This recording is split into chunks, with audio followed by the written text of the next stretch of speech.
রাতের অন্ধকার চারপাশ ঘনীভূত হয়েছে অনেক আগে। আকাশের চাঁদটা তখন তার পূর্ণ যৌবন হারিয়ে এক ফালি চিকন রেখায় পরিণত হয়েছে। চারপাশে শুধু অন্ধকার আর নিস্তব্ধতা বিরাজ করছে। রাতের বুক চিরে ছুটে চলছে এক যুবক, যার নাম আরাফ। তার বাইকের গতি পাগলা ঘোড়ার মতো। পেছনে তাড়া করেছে এক গাড়ি পুলিশ। কানের ভেতরে বেজে চলেছে পুলিশের সাইরেন। পুলিশের চোখকে ফাঁকি দিতে আরাফ বাইকের স্পিড আরও বাড়িয়ে দিল। রাতের অন্ধকারে রাস্তা একদমই ফাঁকা বলা যায়। তার বাইকের পেছনে বসে আছে তার বন্ধু অভি। বাইকের আলো ছাড়া রাতের এই অন্ধকারের রাস্তা পরিষ্কার দেখা যাচ্ছে না। হঠাৎ করেই আরাফের বাইকটি কোনো কিছুর সঙ্গে প্রচণ্ড জোরে ধাক্কা খেল। মুহূর্তের মধ্যে বাইক সহ আরাফ আর অভি ছিটকে পড়ে রাস্তার পাশে ছোট্ট একটা ঝোপের মধ্যে। সৌভাগ্যবশত পুলিশের গাড়িটি মোড় ঘোরার সময় আরাফকে দেখতে পায় না। গাড়িটি সোজা সামনে এগিয়ে যায়। আরাফ দ্রুত নিজেকে সামলে উঠে বসে।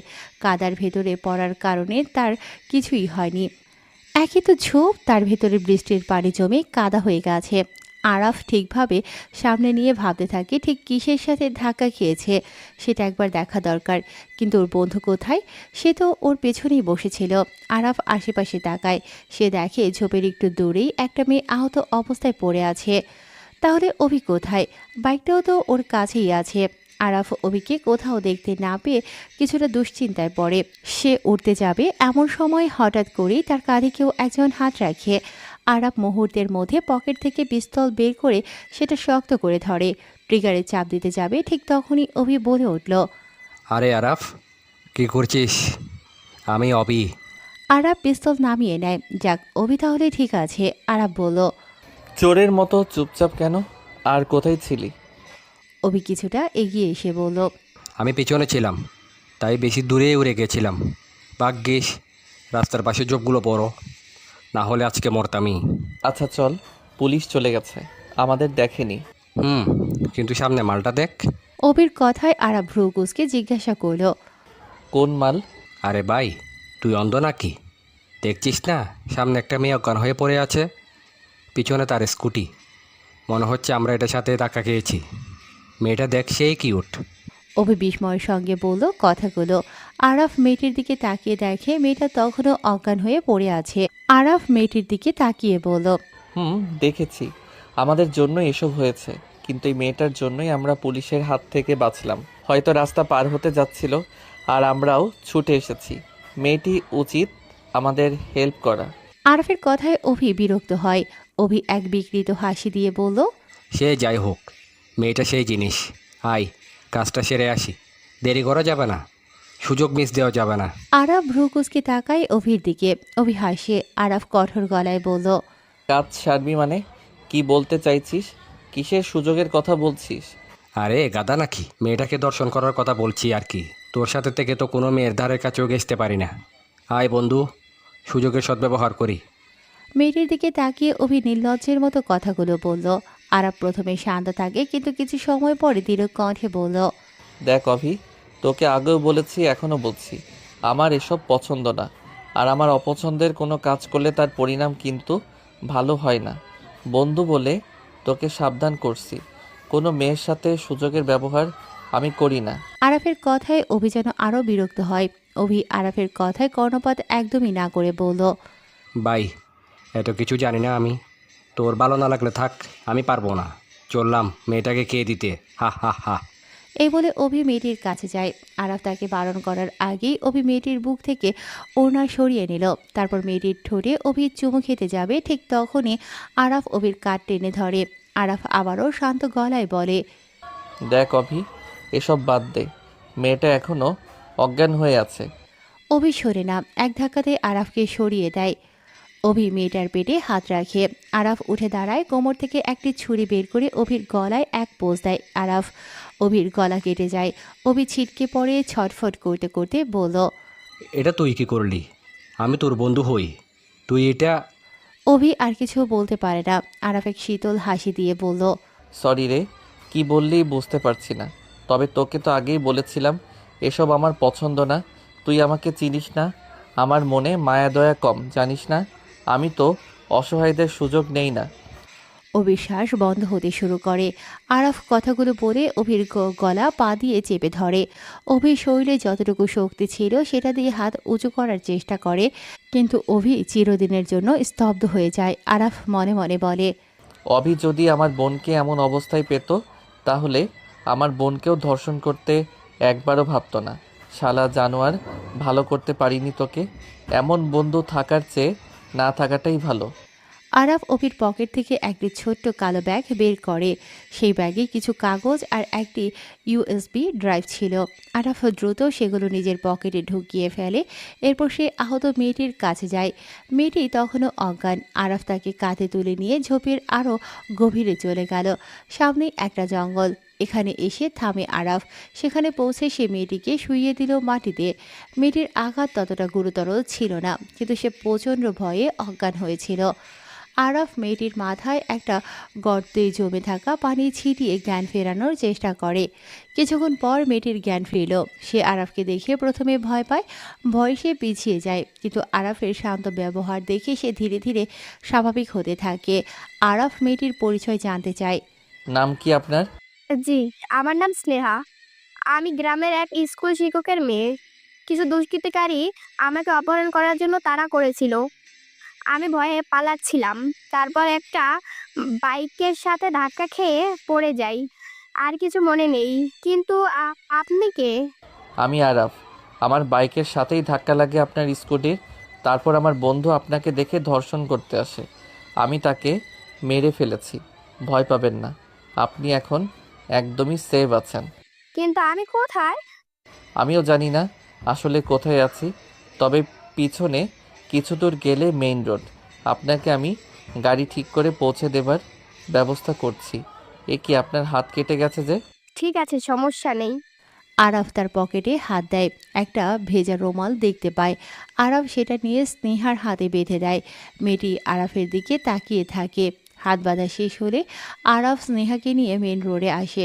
একটা গাড়ি দাঁড় করিয়ে স্নেহাকে তার ঠিকানায় পৌঁছে দেবার ব্যবস্থা করে দেয় সে। তারপর আরাফ নিজের মতো চলে আসে। আরাফ হলো একজন সিক্রেট গ্যাংস্টার। হাতে গোনা কয়েকজন আরাফের কথা জানে। তার পরিবারের কেউই জানে না আরাফ গোপনে কি করে বেড়ায়। রাত গভীর হয়, জঙ্গল এরিয়া থেকে লোকালয়ে চলে এসেছে আরাফ।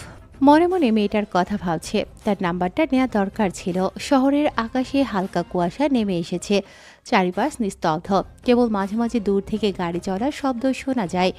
এই নীরবতার মাঝেই আরাফ দ্রুত পা চালিয়ে নিজের বাড়ির দিকে ফিরছে। তার মুখে ক্লান্তি, চোখে এক ধরনের ভয়ার্ত আলো। আজ রাতটা তার জন্য কোনো সাধারণ রাত ছিল না। আরাফের পরিবার ছোট। বাবা বাইরে থাকেন চাকরির কারণে, বেশিরভাগ সময় বিদেশে কাটান। তাই ঘরে শুধু থাকে মা আর সে। কিছুদিন হলেও তার বড় বোন সাবিহার বিয়ে হয়ে গেছে, কিন্তু মাঝে মাঝে সে বেড়াতে আসে। আজকে ওর বোন সাবিহা এসেছে ওদের বাড়িতে। সাথে এনেছে তার স্বামীর এক পাড়াপড়শি বোন জিসাকে। জিসা দেখতে মায়াবী, তবে চোখে মুখে একটা আলাদা দৃঢ়তা আছে। ঘরে ঢোকার আগে আরাফ ভাবছে, আজকের রাতের কথা কেউ যদি জানে তাহলে সে কি কখনো বাঁচতে পারবে? কিন্তু ভাগ্য অদ্ভুতভাবে তাকে সুরক্ষা দিয়েছে। বাড়ির দরজা নিঃশব্দে ঠেলে ভেতরে ঢুকতেই সামনে উপস্থিত হলো তার বোন সাবিহা। কোনো কিছু বোঝার আগে সাবিহা তার কান চেপে ধরে টেনে নিয়ে গেল বসার ঘরে। কোথা থেকে আসছিস এত রাতে? সাবিহার কণ্ঠ রাগে কাঁপছে। বড় হয়েও আরাফের কান টেনে ধরে সে। আরাফ বলে, ছাড়, কি করছিস? লাগছে তো। কোথায় ছিলি বান্দর? তোর ফোনও বন্ধ থাকে কেন? আরাফ যন্ত্রণায় চিৎকার করে উঠল। সামনে বসে আছে জিসা।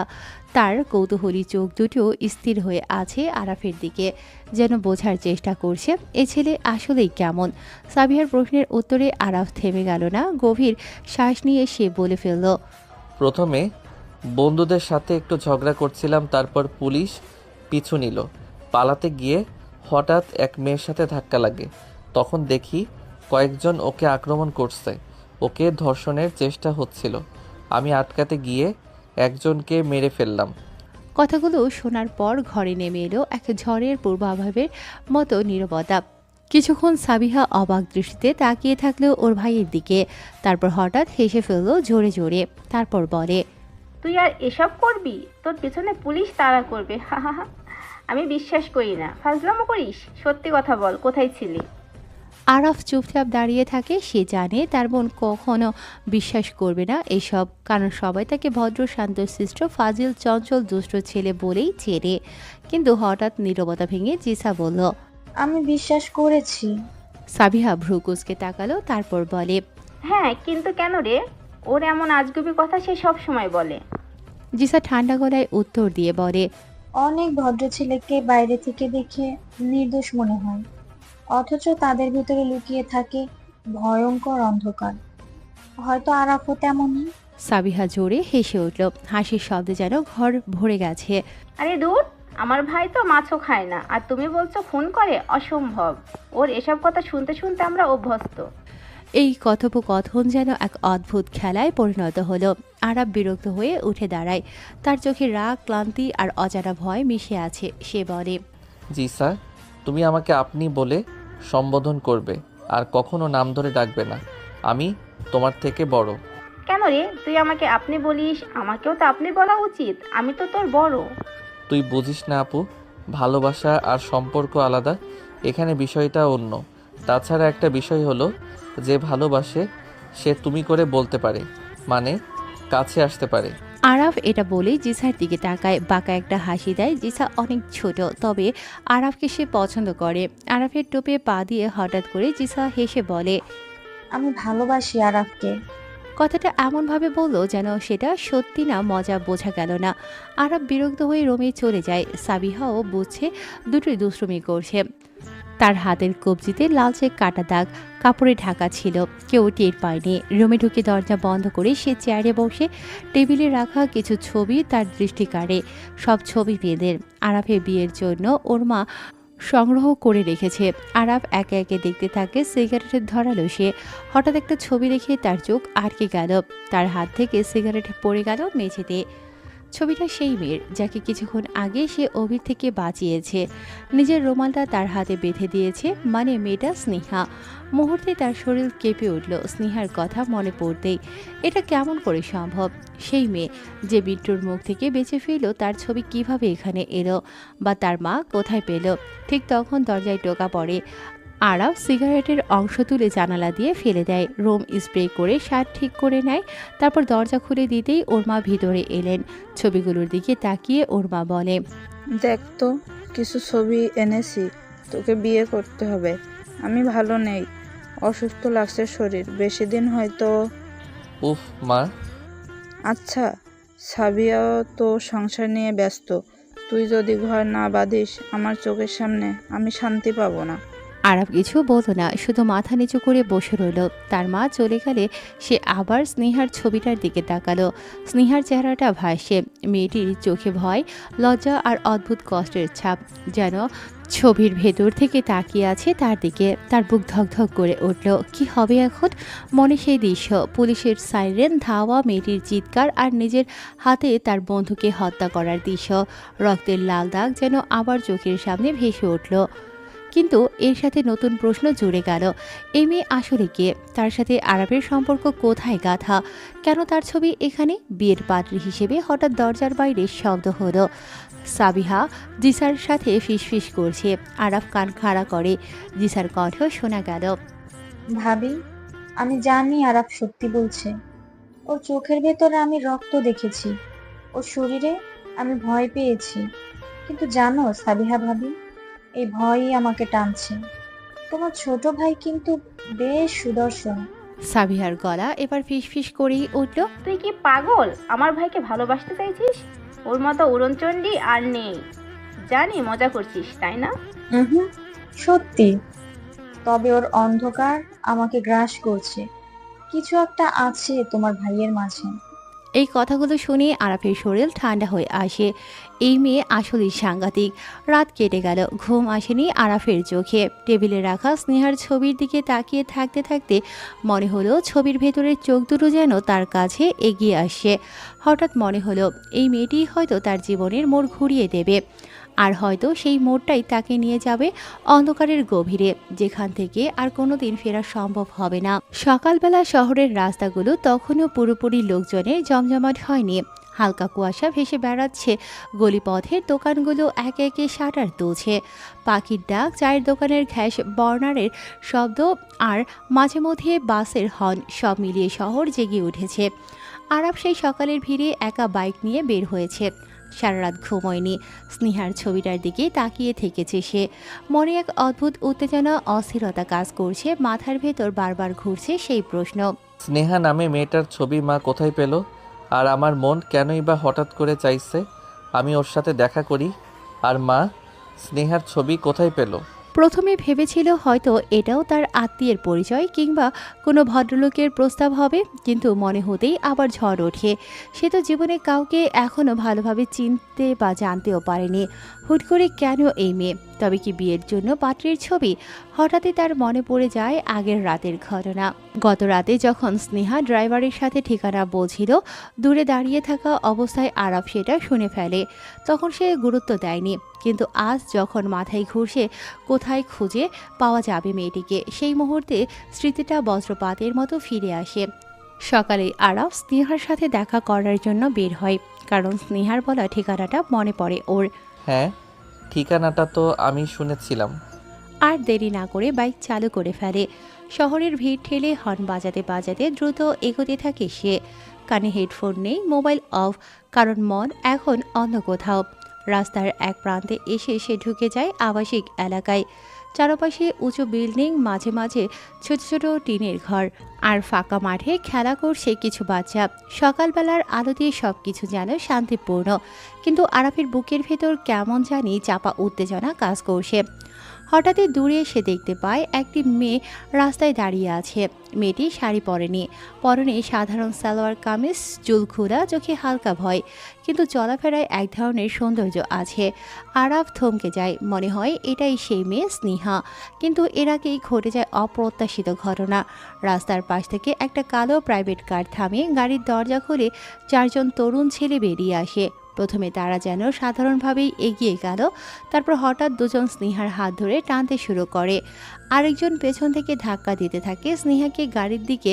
মেয়েটা চিৎকার করে উঠল, বাঁচাও, আমাকে ছেড়ে দাও। চারদিকে লোকজন। কয়েকজন থেমে তাকালেও এগিয়ে আসার সাহস করে না। কেউ হয়তো ভেবেছে পারিবারিক ঝামেলা, কেউ আবার ঝামেলায় জড়াতে চাইল না। কিন্তু বাইক থামিয়ে দাঁড়ানো আরব যেন বিদ্যুৎ গতিতে এগিয়ে আসে। সে বাইক রাস্তার একপাশে ফেলে দ্রুত দৌড়ে আসে, চোখে মুখে রাগ আর দৃঢ়তা। একজন ছেলে স্নেহার হাত ধরেছিল, আরব তাকে জোরে ঘুষি মারে মুখে। ছেলেটা মাটিতে লুটিয়ে পড়ে, অন্য দুজন হক চকিয়ে যায়, কিন্তু দ্রুত তারাও আরাফের দিকে ছুটে আসে। আরব কোনো প্রশিক্ষণ মার্শাল আর্টিস্ট না, তবে লড়াই ঝগড়া তার কাছে নতুন কিছু নয়। প্রথম জনকে লাথি মেরে দূরে সরিয়ে দিল, দ্বিতীয় জন লোহার রড দিয়ে আঘাত করতে চাইল আরবকে, কিন্তু আরব পাশ কাটিয়ে তার হাত মুচড়ে দেয়। লোকটা ব্যথায় চিৎকার করে মাটিতে পড়ে যায়। মেয়েটা তখনও ভয় আর আতঙ্কে কাঁপছে, ওর চোখে জল, ঠোঁট শুকিয়ে গেছে। বাকি একজন ছেলেকে দেখে আরাফ আরও ভয়ঙ্কর হয়ে ওঠে। সে এসে আরাফকে ধাক্কা দিতে চাইল, কিন্তু আরাফ তার কলার ধরে আশ্রয় ফেলল গাড়ির দরজায়। ঢং শব্দে লোহার দরজা দিয়ে যায়। 4 জনের সবাই তখন ছত্রভঙ্গ হয়ে গেছে, কেউ পালালেও কেউ আবার ব্যথার গড়াগড়ি খাচ্ছে। রাস্তার লোকজন দূর থেকে তাকিয়ে দেখছে সবকিছু, অনেকে ফিসফিস করছে, কে এই ছেলেটা? কিন্তু কেউ আর কাছে আসে না। শ্বাস নিতে কষ্ট হচ্ছিল আরাফের, রক্তে আড্রেনালিন ছুটছে, তবুও সে নিজেকে সামলায়। স্নেহার দিকে তাকিয়ে বলে, তুমি ঠিক আছো? গভীর কণ্ঠে জিজ্ঞেস করে আরাফ। স্নেহা কিছু বলতে পারে না, শুধু মাথা নাড়ে। আরাফ ওর হাত ধরে টেনে নিয়ে যায় কাছের একটি ফাঁকা জায়গায়, রাস্তার ভিড় থেকে একটু দূরে, যেখানে নিরাপদে দাঁড়ানো যায়। স্নেহা কাঁপতে থাকে, আরাফ তখনও ওর দিকে তাকিয়ে আছে। স্নেহা ধীরে ধীরে বলে ওঠে, ওরা আমাকে অনেক দিন ধরে বিরক্ত করে। আমার বাবা এজন্য বিয়ে দিতে চায়। আপনাকেও আমার বাবা পাঠিয়েছে, তাই না? কাল রাতেও ওই ছেলেগুলো তাড়া করেছিল। কথাগুলো শেষ করতে গিয়েও ওর চোখ ভিজে ওঠে। আরাফ চুপচাপ দাঁড়িয়ে থাকে, ভেতরে এক অদ্ভুত আগুন জ্বলছে। সে জানে না এই মেয়ের সাথে তার কি সম্পর্ক, জানে না মা কেন ছবিটা এনেছে, তবুও আজ মনে হচ্ছে ওকে রক্ষা করা যেন তারই দায়িত্ব।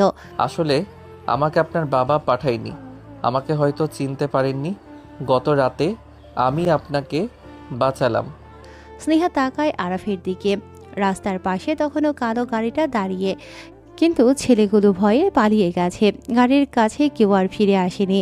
আস্তে আস্তে চারপাশে জমে ওঠা ভিড় ভাঙতে থাকে। লোকজন নিজেদের কাজে ফিরে যায় যেন কিছুই ঘটেনি। শহরের মানুষ এভাবেই অভ্যস্ত। কিছুক্ষণের জন্য হইচই, তারপর আবার নিস্তব্ধতা। স্নেহা একটু সাহস সঞ্চয় করে আরাফের দিকে তাকায়। তুমি তুমি আমাকে আবার বাঁচালে, ধন্যবাদ। যদি তুমি না থাকতে। কথাটা শেষ করার আগেই আরাফ হাত তুলে থামায়। থাক, এসব পরে হবে। এখন তুমি আগে নিরাপদে বাড়ি যাও। রাস্তার এক কোণে দাঁড়িয়ে তখনও কাঁপছে স্নেহা। কিছুক্ষণ আগেই আরাফ তাকে বাঁচিয়েছে 4 জন দুর্বৃত্তের হাত থেকে। চারপাশের লোকজন কেউ আর নেই। স্নেহার চোখে তখনও আতঙ্ক। আরাফ স্নেহার দিকে তাকিয়ে আছে, মনে হচ্ছে মেয়েটা যেন নিজের সঙ্গে নিজেরই যুদ্ধ করছে। হঠাৎই স্নেহা ভাঙা গলায় বলে উঠল, কিসের বাড়ি? এই ছেলেদের লিডারকে পেলে যে কি করব? এদের লিডারকে এখনো দেখিনি।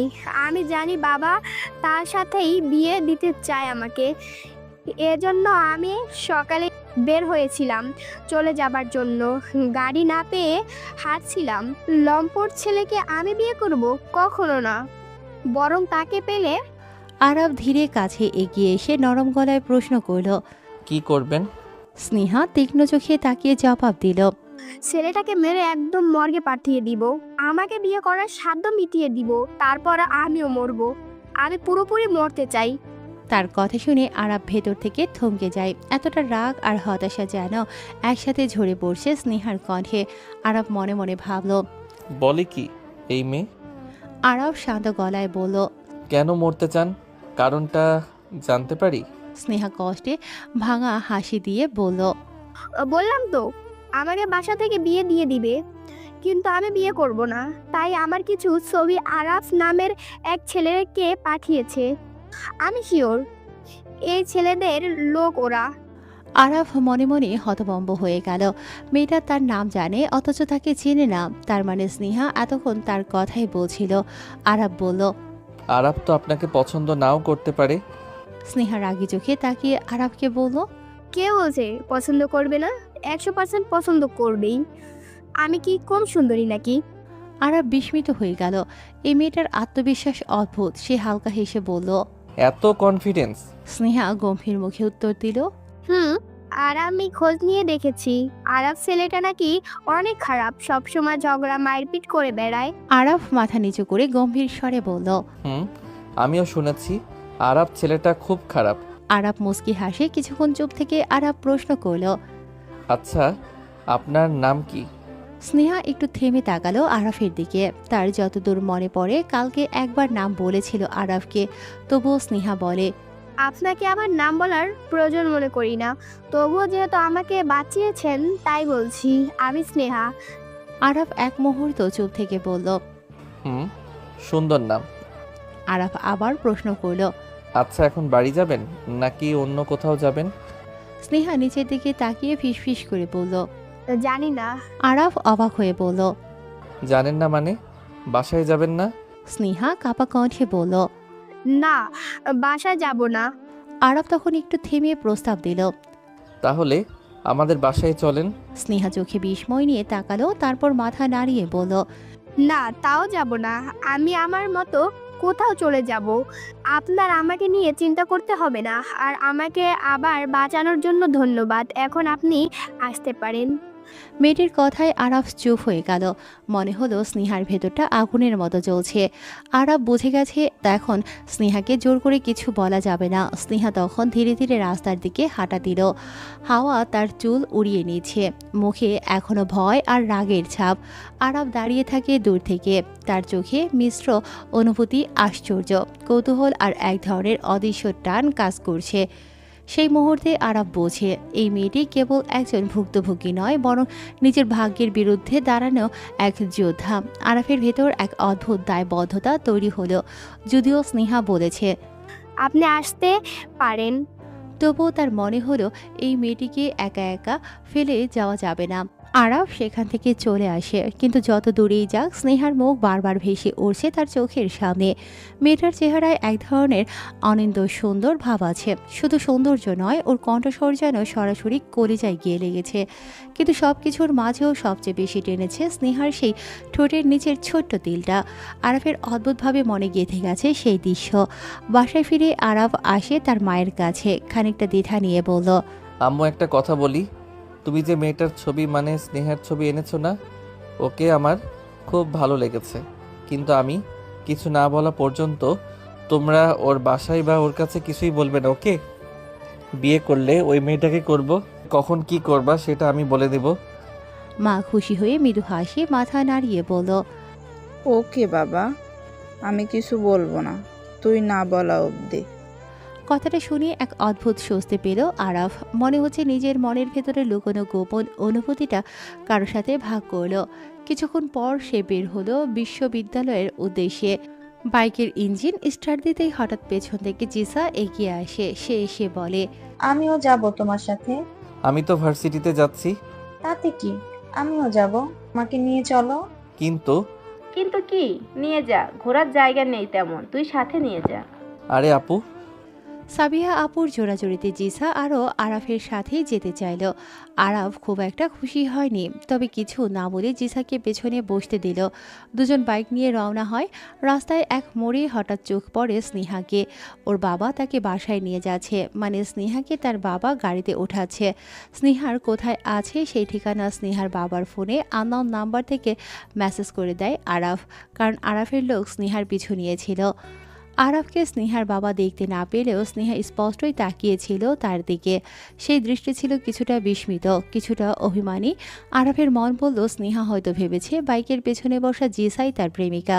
আর সেই ভুল বোঝাবুঝির অনুভূতি বুকের ভেতর হালকা খোঁচা মেরে গেল আরাফের। স্নেহা চুপচাপ গাড়িতে বসে। ওদিকে আরাফ বিশ্ববিদ্যালয়ের গেটে ঢুকতেই হইচই শুরু হলো। ছেলেরা লাফালাফি করে আরাফকে দেখে অভ্যর্থনা জানাচ্ছে। কারো চোখে গর্ব, কারো চোখে উচ্ছ্বাস, যেন আরাফ তাদের নিজস্ব নেতা। পেছনে বসা জিসা অবাক হয়ে বলল, এই, তুমি কে গো? তোমাকে দেখে সবাই ছাগলের 3 নাম্বার বাচ্চার মতো লাফাচ্ছে কেন? আরাফ হেসে জবাব দিল, তোমার মতো কিউট মেয়ে আমার পিছনে বসেছে তো তাই। জিসা অবাক হয়ে হাসল। হ্যাঁ, তাই? জিসা ব্যাগ থেকে আয়না বের করে মুখের মেকআপ ঠিক করতে থাকে। চারপাশের কোলাহলের মাঝেই যেন নিজের জগতে ডুবে গেল আরাফ। হঠাৎ নাইম নামের একটা ছেলে আসে আরাফের কাছে। ভাই, অনেক দিন পর আসলেন আজ। প্রধান শিক্ষক রুমে আপনাকে ডাকছে, কিসের যেন বিচারে বসেছে। কিছুক্ষণ পর সবাই একত্রিত হলো বিশ্ববিদ্যালয়ের প্রধানের ডাকা বিচারের আসরে। একজন ছেলে নাম সৈকত কয়েকদিন ধরে বিশ্ববিদ্যালয়ের এক মেয়েকে টিস করছিল। প্রভাবশালী পরিবারের সন্তান হওয়ায় কেউ কিছু বলার সাহস পায়নি, কিন্তু আজ বিষয়টা সরাসরি প্রধানের সামনে চলে এলো, তাই বিচার বসেছে। সৈকতকে আনা হলো সবার সামনে। প্রধান কঠোর গলায় বললেন, তোমার বাবাকে ফোন করো, তাকে আসতে হবে। তুমি দিন দিন অনেক বেড়েছ, যারে পারছো তাকেই বাজে কথা শোনাচ্ছ। সৈকত ঠোঁট বাঁকিয়ে তার ছেলের ভঙ্গিতে জবাব দিল, বাবাকে ফোন করার দরকার নাই, টাকার হিসাবটা বলেন, আমি দিয়ে যাচ্ছি। কথাটা শোনার সাথে সাথে আরাফের মেজাজ গরম হয়ে যায়, তবে সে ঠান্ডা গলায় বলল, তোমার বাবাকে ফোন দাও। তুমি মেয়েদের টিস করছো, তোমার বাবাকে তা জানানো দরকার। সৈকত হাসতে হাসতে তাকালো আরাফের দিকে, তারপর জোর গলাতে বলে, ফোন দেব না তো কি করবে? আরাফের শরীর কেঁপে উঠল রাগে। এত অবজ্ঞা, এত উদ্ধত্ত কোনোভাবেই আর সহ্য করতে পারল না সে। মুহূর্তের মধ্যে দাঁড়িয়ে চেয়ার হাতে তুলে সৈকতকে এমন আঘাত করল যে সে হোঁচট খেয়ে পড়ে গেল সামনে। শিক্ষকরা হতভম্ব হয়ে গেলেও আরাফের রাগ থামল না।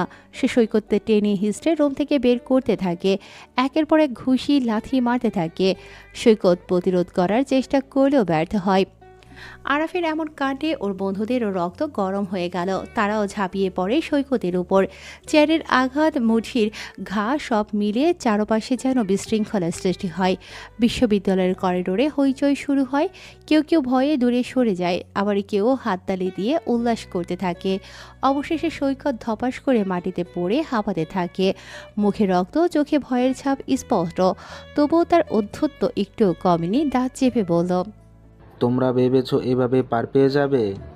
আমি আমার কাকাকে ডাকবো, তখন বুঝবে কার সাথে লাগতে এসেছো। বাবার কথা তো পরে। সৈকত মোবাইল বের করে ফোন দিতে শুরু করে। চারপাশের পরিবেশ একেবারে নিঃশব্দ হয়ে গেল, কারণ সবাই জানে সৈকতের বাবা একজন প্রভাবশালী মানুষ। আরাফ স্থির দৃষ্টিতে তাকিয়ে রইল সৈকতের দিকে। মনে হচ্ছে আসন্ন ঝড়ের অপেক্ষায় আছে সবাই। কিছুক্ষণ পরেই সৈকতের কাকা এলেন ভার্সিটিতে। তিনি এসে আরাফকে সরাসরি বলল, তুমি কার শরীরে হাত তুলছো তা কি জানো? আর আমি কে সেটাও কি জানো? আরাফ শান্তভাবে জবাব দিল। কে আপনি? লোকটা পাল্টা প্রশ্ন করে। চিনো না আমাকে? আরাফ বলল, আরে কাকু, চিনি না বলেই তো জিজ্ঞেস করছি কে আপনি। লোকটি একটি রহস্যময় হাসি দিয়ে বলল। সময় হলে ঠিকই চিনবে। এরপর তিনি সৈকতকে নিয়ে চলে গেল সেখান থেকে। তবে চলে যাওয়ার আগে আরাফ জোর গলায় হুঁশিয়ারি দিল। এই ছেলের নামে যদি এরপর এমন কোনো রিপোর্ট আসে, তাহলে কিন্তু এই ছেলে তার শরীর থেকে একটা অঙ্গ হারাবে। আরাফের এই সমস্ত কাণ্ড দেখে জিসা একেবারে থ হয়ে গিয়েছে। বাসায় ফেরার পথে জিসা ভয়ে আরাফের পেছনে বসার সাহস পাচ্ছে না। আরাফ নিজেই জিসাকে বলল, যা দেখেছো সব এখানেই ভুলে যাও, বাসায় যেন এসব কথা বলতে না শুনি, কেমন? জিসা মাথা নেড়ে হ্যাঁ বলল। বাসায় এসেই আরাফ দ্রুত ফ্রেশ হয়ে নিল এবং তারপর স্নেহার বাসার উদ্দেশ্যে বের হয়ে পড়ে। সে আর দেরি না করে বাইক নিয়ে আবার বেরিয়ে পড়ে। আরাফ স্নেহার বাসার নিচে বাইক থামালো। দেখলো সেখানে অনেক লোকের ভিড়, সবাই কান্নাকাটি করছে। বিষয়টি বুঝতে না পেরে আরাফ বাসার ভিতরে গেল। ভেতরে গিয়ে আরাফ দেখতে পায় সাদা কাপড়ে মোড়ানো একটি লাশ পড়ে আছে। আরাফ লাশের উপর থেকে কাপড় সরাতেই ছিটকে দুহাত পেছনে সরে গেল। এ তো স্নেহার লাশ। স্নেহা সুইসাইড করেছে। বাসা থেকে তার বিয়ের জন্য অতিরিক্ত চাপ দেওয়া হচ্ছিল। আরাফের চোখ থেকে অঝরে জল ঝরতে থাকে। কি করবে বুঝতে না পেরে সে তার আম্মুকে ফোন দিল।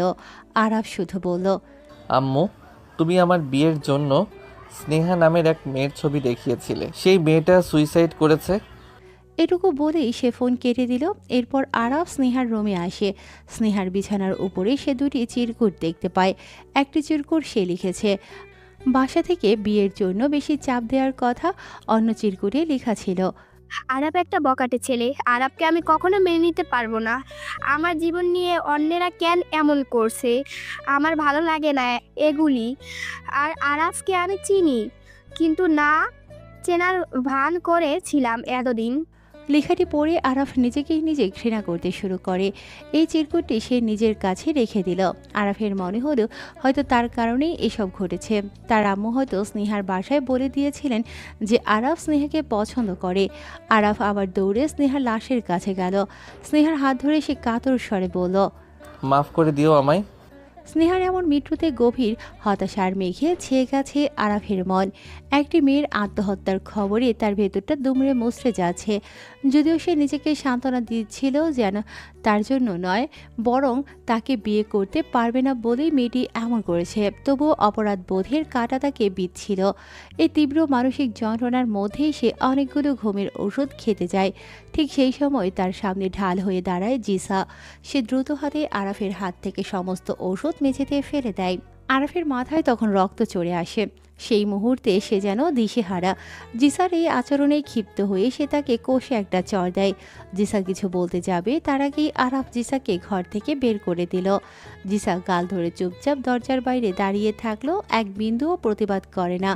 আরাফ তীব্র গলায় জিসাকে বলল, তুমি কালকেই তোমার বাসায় চলে যাবে, আমার ধারে কাছে যেন তোমাকে না দেখি। তার মেজাজ তখন পুরো অগ্নিশর্মা হয়ে গেছে। এই ঘটনার পর আরাফ যেন এক নতুন প্রতিজ্ঞা করে ফেলল। বিয়ে তো দূরের কথা, সে আর প্রেম পর্যন্ত করবে না। সিগারেটের টান দিতে দিতেই একসময় আরাফ ঘুমিয়ে পড়ে। রাত তখন 12টা কি 1টা বাজে। ঘুমটা ভাঙতেই সে লক্ষ্য করল এক অদ্ভুত দৃশ্য। জিসা তার পায়ের কাছে মাথা ঠেকিয়ে নিঃশব্দে কেঁদে চলেছে। এমনটা দেখে আরাফ ধরফড়িয়ে বিছানায় উঠে বসে। জিসার দিকে তাকাতেই জিসা যেন ভয় পেল। তড়িঘড়ি করে দৌড়ে ঘর থেকে বেরিয়ে চলে গেল। ঘুমটা আর এলো না আরাফের চোখে। মনটা ভীষণ অশান্ত। তাই সে বাইক নিয়ে রাতের বেলা বেরিয়ে পড়ে। রাস্তা তখন জনমানব শূন্য। মাঝে মাঝে দু একটা গাড়ি চলতে দেখা যাচ্ছে। আরাফ বাইকের গতি বাড়ায়। অনেক দ্রুত গতিতে ছুটছে সে। হঠাৎই আরাফ রাস্তার পাশে এক বৃদ্ধ লোককে শুয়ে থাকতে দেখে। লোকটা শীতে কাঁপছে। আরাফ বাইক থামিয়ে লোকটির কাছে আসে, দেখে এই রাতে শীতের লোকটার গায়ে কিছুই নেই, খালি গায়ে তিনি শুয়ে আছে। আশেপাশে সব দোকান বন্ধ, খোলা কিছু পেল না আরাফ। তাই সে আর দেরি না করে নিজের শরীর থেকে শার্ট খুলে লোকটির গায়ে সাবধানে জড়িয়ে দিল। তারপর সেখান থেকে চলে আসে আরাফ। কিন্তু কিছু দূর যেতেই দুজন লোকের উপস্থিতি টের পায় সে। রাস্তার পাশে জঙ্গলের ভিতরে এত রাতে কে বা কারা থাকতে পারে? এই কৌতূহলে আরাফ সামনে এগিয়ে গেল। সে এগিয়ে যেতেই যে দৃশ্য সে দেখল তা অন্তত দৃষ্টিকটু। এক ছেলে ও এক মেয়ে সম্পূর্ণ উলঙ্গ অবস্থায় অশ্লীলতায় ব্যস্ত। আরাফকে দেখে তার দ্রুত কাপড় পরে নিল।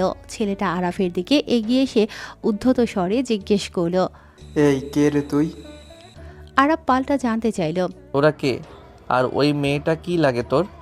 ছেলেটা জবাব দিল, আমার জিএফ। আর তুই কে সেটা বল। আরাফ বলল। বিয়ের আগে এসব করছিস? আরাফ কথাটা বলেই দ্রুত দুজনের ছবি তুলে সেখান থেকে চলে আসার জন্য পা বাড়ায়, কিন্তু ছেলেটা পেছন থেকে আরাফকে ধাক্কা দিয়ে ফেলে দিল। এটা ছিল ছেলেটির বিশাল বড় ভুল। আরাফের এমনিতেই মেজাজ খারাপ ছিল, সে বেশি কিছু না বলে চলে আসতে চেয়েছিল, কিন্তু এখন আর উপায় নেই।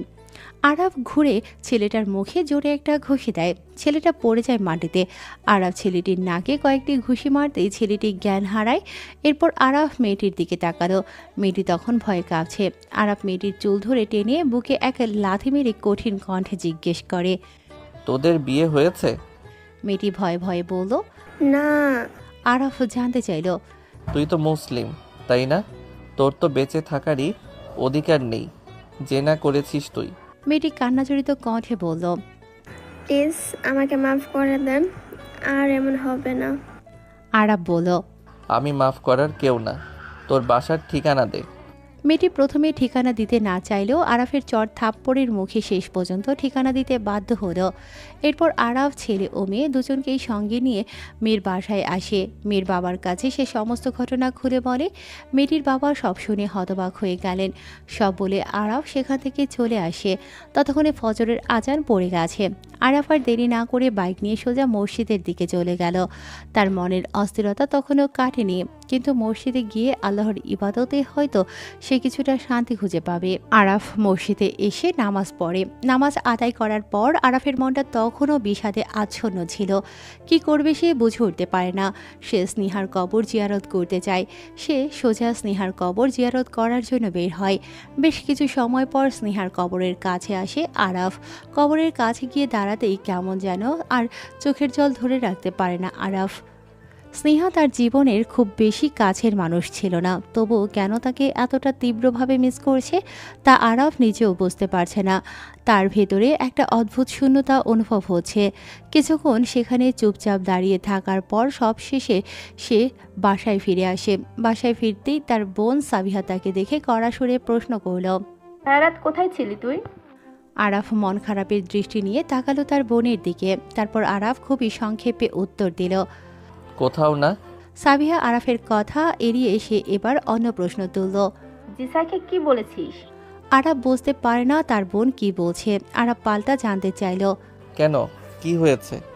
সাবিহা বিরক্তি প্রকাশ করে বলল, জিসা সকালে ঘুম থেকে উঠে কিছু না বলে কেন চলে গেল? আমি জানি তুই ছাড়া এ কাজ কেউ করবে না।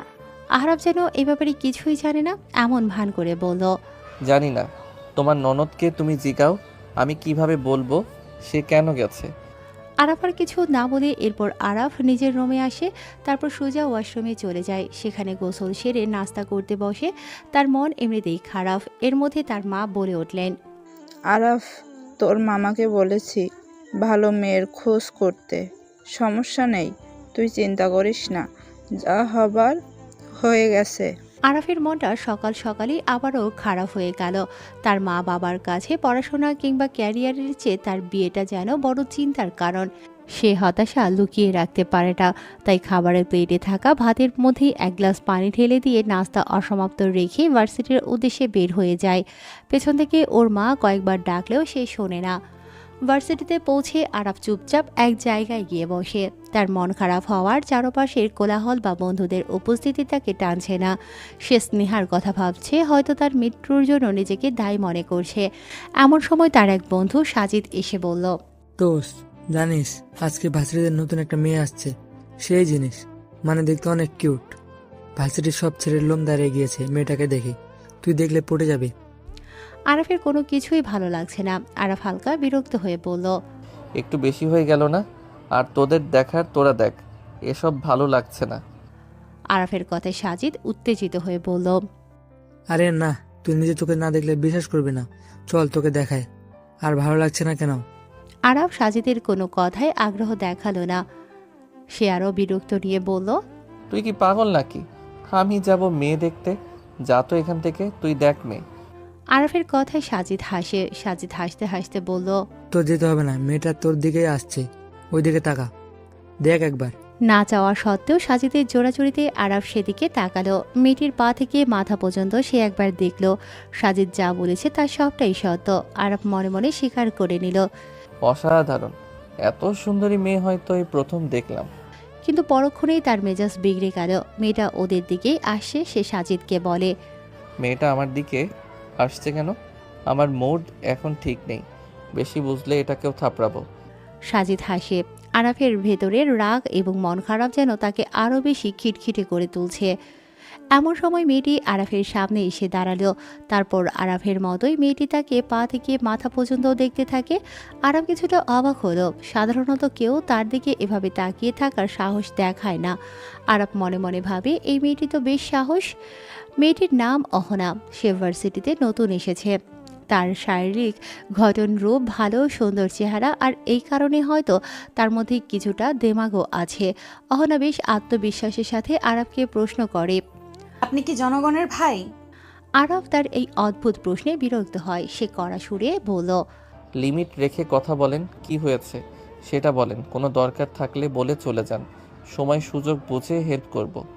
আরাফের কথায় অহনা হাসে। অহনাও তার স্বরে দৃঢ়তা বজায় রেখে বলল, কি আর হবে, আজ আমার ভার্সিটির প্রথম দিন, কাউকে ভালোভাবে চিনিও না, অথচ প্রায় ছেলেই আমার সাথে কথা বলার জন্য এমন ভাব নিচ্ছে যেন 1000 বছর আগে থেকে তারা আমাকে চেনে। আর কিছু ছেলে তো আমাকে টিজও করেছে। তাদের গালে কষে দুটো দিতেই তারা বলল আরাফ ভাইকে বলে দিব। আর আরাফকে দেখতে এসেছি খোঁজ করতে করতে, তাই আরাফকে দেখতে এসেছি খোঁজ করতে করতে। আরাফ মেয়েটির কাছ থেকে নিজের নাম শুনে একটু থমকে যায়, কিন্তু বাইরে প্রকাশ করে না। সে ঠান্ডাভাবে জিজ্ঞেস করে, সো আমি কি করতে পারি? অহনা যেন একটু রেগে যায়। তারপর বলে, আপনি কি করতে পারেন মানে? আপনি কি আপনার ছোট ভাইদের এইসব শিক্ষা দেন? মানে তারা কি মেয়েদের দেখলেই টিজ শুরু করে? এসবই আপনার শিক্ষা?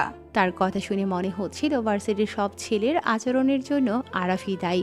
আরাফ পরিস্থিতি বুঝে শান্তভাবে বলল, আমার সাথে চলেন, সবার সাথে পরিচয় করিয়ে দিয়ে আসি, যাতে কেউ আপনাকে কিছু না বলতে পারে। আরাফ মূলত অহনাকে সাহায্য করতে চাইল, যাতে ভার্সিটির ছেলেরা তাকে আর বিরক্ত না করে। তার ভেতরের ভালো মানুষটা এবারও মাথা চাড়া দিয়ে উঠেছে। অহনা কিছু সময় নিয়ে চিন্তা করে বলল, এখন তো সব ক্লাসে স্যার ঢুকে গিয়েছেন। আরাফ বলল, এখনই ভালো টাইম, আসেন। আরাফ অহনাকে নিয়ে প্রতিটি ক্লাসে আসে। স্যারদের থেকে 2 মিনিট করে টাইম নিল এবং অহনাকে তার ছোট বোন হিসেবে পরিচয় করিয়ে দিয়ে এলো। সতর্ক করে দিল যেন কেউ তাকে বিরক্ত না করে। আরাফের এমন আচরণে অহনা অবাক হয়ে গেছে। অহনা বিস্ময় নিয়ে আরাফকে জিজ্ঞেস করে, আপনি কি ভার্সিটির ছাত্র নাকি অন্য কিছু? আরাফ জিজ্ঞেস করে, কেন? অহনা বলে, ক্লাস টাইমে স্যারদের সামনে ক্লাস অফ রেখে আমাকে পরিচয় করিয়ে দিলেন, এটা কিভাবে পসিবল? অহনার চোখে মুখে ছিল অপার কৌতূহল। আরাফের এই ক্ষমতা দেখে সে বেশ মুগ্ধ হয়। আরাফ একটু হেসে বলল, সত্যি কথা বলবো? অহনা উৎসাহ নিয়ে বলল, আমিও সত্যিটা জানতে চাই। আরাফ অহনার দিকে তাকিয়ে একগাল হেসে বলল, সত্যি বলতে আপনি প্রচণ্ড বেশি কথা বলেন। এইটুকু বলেই আরাফ দ্রুত সেখান থেকে চলে আসে। সে আর কথা বাড়াতে চাইছিল না, কিন্তু অহনা তার পিছু পিছু আসতে থাকে আর আরাফকে বলতে থাকে, হাই, কি বললেন এটা? আমি কখন বেশি কথা বললাম? কিন্তু আরাফ অহনার কথায় কান না দিয়ে দ্রুত ভার্সিটির বাইরে চলে আসে। ভার্সিটির ব্যস্ত ক্যাম্পাসে দাঁড়িয়ে আরাফ অহনার সাথে তর্কটা সকাল থেকেই তাকে অস্থির করে রেখেছে। অহনা অনেক কিছু বলেছে পেছন থেকে, কিন্তু আরাফ শুনতে চায়নি। মনে হচ্ছে চারপাশে সব শব্দ যেন কানে পৌঁছচ্ছে না। তাই হঠাৎ করেই সে ভার্সিটির গেট পেরিয়ে বাইরে চলে আসে। বাইকের কাছে আসে সে। তারপর সিগারেট ধরিয়ে ধোয়ার ভেতরে লুকোতে চেষ্টা করছে নিজের সমস্ত অস্থিরতা। হঠাৎ করে মনের ভেতর ছায়ার মতো ভেসে ওঠে একটা নাম, স্নেহা। মেয়েটা তাকে বিয়ে করবে না বলে নিজের জীবন শেষ করার চেষ্টা করেছে। এটা কোনোভাবেই আরাফের মনের ভেতরে মেনে নেয়ার মতো নয়। এত বড় আঘাত, এত অদ্ভুত কাণ্ড সে কল্পনাও করতে পারেনি। নিজেকে যতই শান্ত রাখার চেষ্টা করুক না কেন, বুকের ভেতরের ঝড় যেন থামছিল না। আরাফের মাথার মধ্যে কেবল একটি নামই ঘুরপাক খাচ্ছে এখন, নামটা স্নেহা। অহনার কথায় কান না দিয়ে আসাটা হয়তো ঠিকই ছিল, কারণ এই মুহূর্তে কারো উপদেশ শোনার মানসিকতা তার নেই। পায়ে পায়ে অনেকটা হেঁটে এসে একটা নির্জন গলির মুখে দাঁড়ায় সে। পকেট থেকে সিগারেট বের করে ধরিয়ে নিল। প্রথম টানটা ফুসফুসে টেনে নিতেই মস্তিষ্কের রন্ধ্রে রন্ধ্রে যেন এক তীব্র জ্বালা অনুভূত হলো। এই জ্বালা কেবল নিকোটিনের নয়, এটা ছিল এক অসহনীয় যন্ত্রণা। স্নেহা, মেয়েটা কেন এমন করলো? কেন বিয়ে প্রত্যাখ্যান করার জন্য কেউ নিজের জীবন দিয়ে দেবে? এই ভাবনাটা আরাফের কল্পনারও অতীত ছিল। সে নিজেকে শান্ত করার প্রাণপণ চেষ্টা করে, কিন্তু পারে না। স্নেহার শান্ত মুখটা, শেষে দেখা তার ছলছলে চোখ, সব কিছু যেন আরাফকে গ্রাস করতে চায়। বিয়ের নামে এই কেমন এক অদ্ভুত বাঁধন যা কেবল আরাফকে অপরাধী করে চলেছে। এমন সময় পেছন থেকে একটি দ্রুত কণ্ঠস্বর ভেসে এলো। আরাফ ঘাড় ঘোরাতেই দেখে ভার্সিটিতে তার ছোট ভাই রবিন হাঁপাতে হাঁপাতে তার দিকেই ছুটে আসে। রবিনের মুখ ফ্যাকাশে, চোখে এক আতঙ্ক লেগে আছে। সে এসেই বলে, ভাই আরাফ ভাই। রবিন কোনো মতে শ্বাস নিয়ে বলল, আমার গার্লফ্রেন্ড আমার থেকে আলাদা করে দিয়েছে, বিয়ে দিয়ে দিচ্ছে ওর অন্য কারো সাথে। কালকে বিয়ে, প্লিজ ভাই কিছু একটা করো, না হলে আমি বাঁচবো না ভাই। আরাফের মনের মেঘলা আকাশ যেন মুহূর্তেই বদলে গেল। স্নেহার অপ্রত্যাশিত আত্মহননের ধাক্কা তখনও তার বুকে দগদগ করছে, আর এখন রবিন নিজের ভালোবাসাকে বাঁচানোর জন্য মরিয়া। আরাফের মনে পড়ে স্নেহার সঙ্গে তার শেষ কথোপকথন। ভালোবাসা কি কেবলই একতরফা অধিকারের নাম? বিয়েটা কবে, মানে কালকে নাকি? আরাফ সিগারেটে একটি লম্বা টান দিয়ে শান্ত গলায় জিজ্ঞেস করে। তার কণ্ঠস্বর এমন এক দৃঢ়তা ছিল যা শুনে রবিন কিছুটা আশ্বস্ত হয়। রবিন দ্রুত বলে, কালকেই ভাই, কাল সকাল থেকেই। আরাফ সিগারেটের শেষ অংশটা রাস্তায় ফেলে বুট দিয়ে পিষে দেয়। তার মুখে এক ধূর্ত হাসি ফুটে ওঠে, তারপর বলে, তাহলে কাল সকালের অপেক্ষা কেন করবি? আজ রাতেই বিয়ে হবে তোর সাথে। রবিন শোন, মিশন হবে আজ রাতেই। রবিনের চোখে অবিশ্বাস্য এক খুশির ঝলকানি। সে দ্রুত বলে, সত্যি ভাই আপনি সাহায্য করবেন? কথা যখন দিয়েছি তখন কাজ হবেই। শোন, এখন আর ভালো লাগছে না, বাসায় যাব। তুই বরং যা, তোর গফরে সব জানিয়ে রাখ। আচ্ছা ভাই। আরাফ বিদায় জানাতেই রবিন যেন এক নতুন শক্তি পেল। সে দ্রুত ওর গফরে ফোন করে। এমন সময় আরাফের ফোনে আবার কল আসে। সাজিদ ফোন করে। হ্যাঁ সাজিদ বল। তুই যে সৈকতকে পিটিয়েছিলি, ওর বাবার লোকেরা এসে তোকে খুঁজছে। ভার্সিটিতে আসিস না এখন? ভাবছিলাম বাড়ি যাব, কিন্তু এখন তো আমার ভার্সিটিতে যেতেই হবে। ওরা চলে। আরাফ ফোন কেটে দ্রুত ভার্সিটির দিকে আসে। ভার্সিটির পার্কিং এরিয়াতে বাইক রেখে সে হাঁটা শুরু করে। সাজিদের কাছে আসে। সৈকতরা ততক্ষণে ভার্সিটি থেকে চলে গেছে। কেন আসলি? তোকে তো বললাম ওরা চলে গেছে। তাহলে আর কি, বাড়িতে যাব, থাক। আরাফ আবার বাইকের কাছে আসে। সে পকেটে হাত দেয়, বাইকের চাবি নেয়। মনে পড়ে তাড়াহুড়োয় সে চাবি রেখে চলে যায়, কিন্তু চাবি কই? কার এত বড় সাহস ওর বাইক থেকে চাবি খুলে নিয়েছে? আরাফ তার বন্ধুদের জন্য সব করলেও এমন ধরনের মজা তার পছন্দ না। পরিচিত ছাড়া কারো সাহস হবে না চাবি নেওয়া। আরাফের রক্ত যেন মাথায় উঠে গেছে, তার মাথা গরম হয়ে গেছে। সে এমন জোরে চিৎকার করে উঠল যে পুরো ভার্সিটি তার চিৎকারের প্রতিধ্বনিত হতে শুরু করেছে। আশেপাশে থাকা সবাই ভয়ে দূরে সরে গেল। বন্ধুরা দৌড়ে এসেছে। ঠিক সেই মুহূর্তে অহনা শান্ত পায়ে হেঁটে তার কাছে আসে। আরাফের চিৎকার চেঁচামেচি শুনেও তার মুখে ছিল এক রহস্যময় হাসি। অহনা হেসে বলল, বাপ রে বাপ, সামান্য বাইকের চাবি নেই আর আপনি বাচ্চাদের মতো চেঁচামেচি করছেন। যদি বাইকটাই উধাও হয়ে যেত তখন কি করতেন? অহনার মুখের হাসি আর কথার ধরন শুনে আরাফের আর বুঝতে বাকি থাকে না চাবিটা কার কাছে আছে। এই মেয়েটি তাকে বিরক্ত করার নতুন নতুন উপায় বের করছে। অহনা সহজেই আরাফকে ঘায়াল করতে পারছে। আরাফের মেজাজ আরও বিগড়ে গেল। সে রেগে বলে, অহনা ফাইজলামো রাখো, চাবিটা দাও। অহনা আলতো করে তার ডান হাতের তালুটা দেখালো। চাবিটা তার হাতের মুঠোয়। সে বলে, দিতে পারি এক শর্তে। কি শর্ত?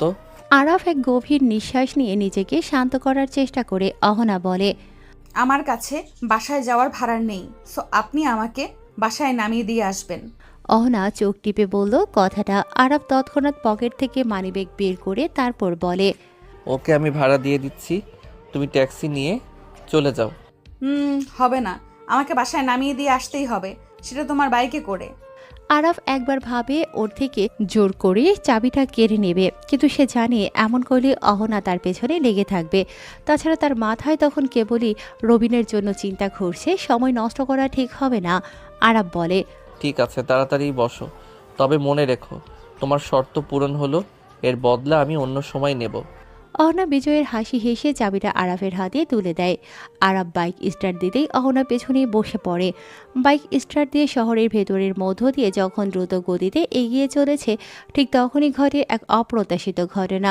রাস্তার মোড় ঘুরতেই আরাফ দেখতে পায় ওর মা আর সাবিহা আপু রিস্কায় চড়ে উল্টো দিক থেকে আসে।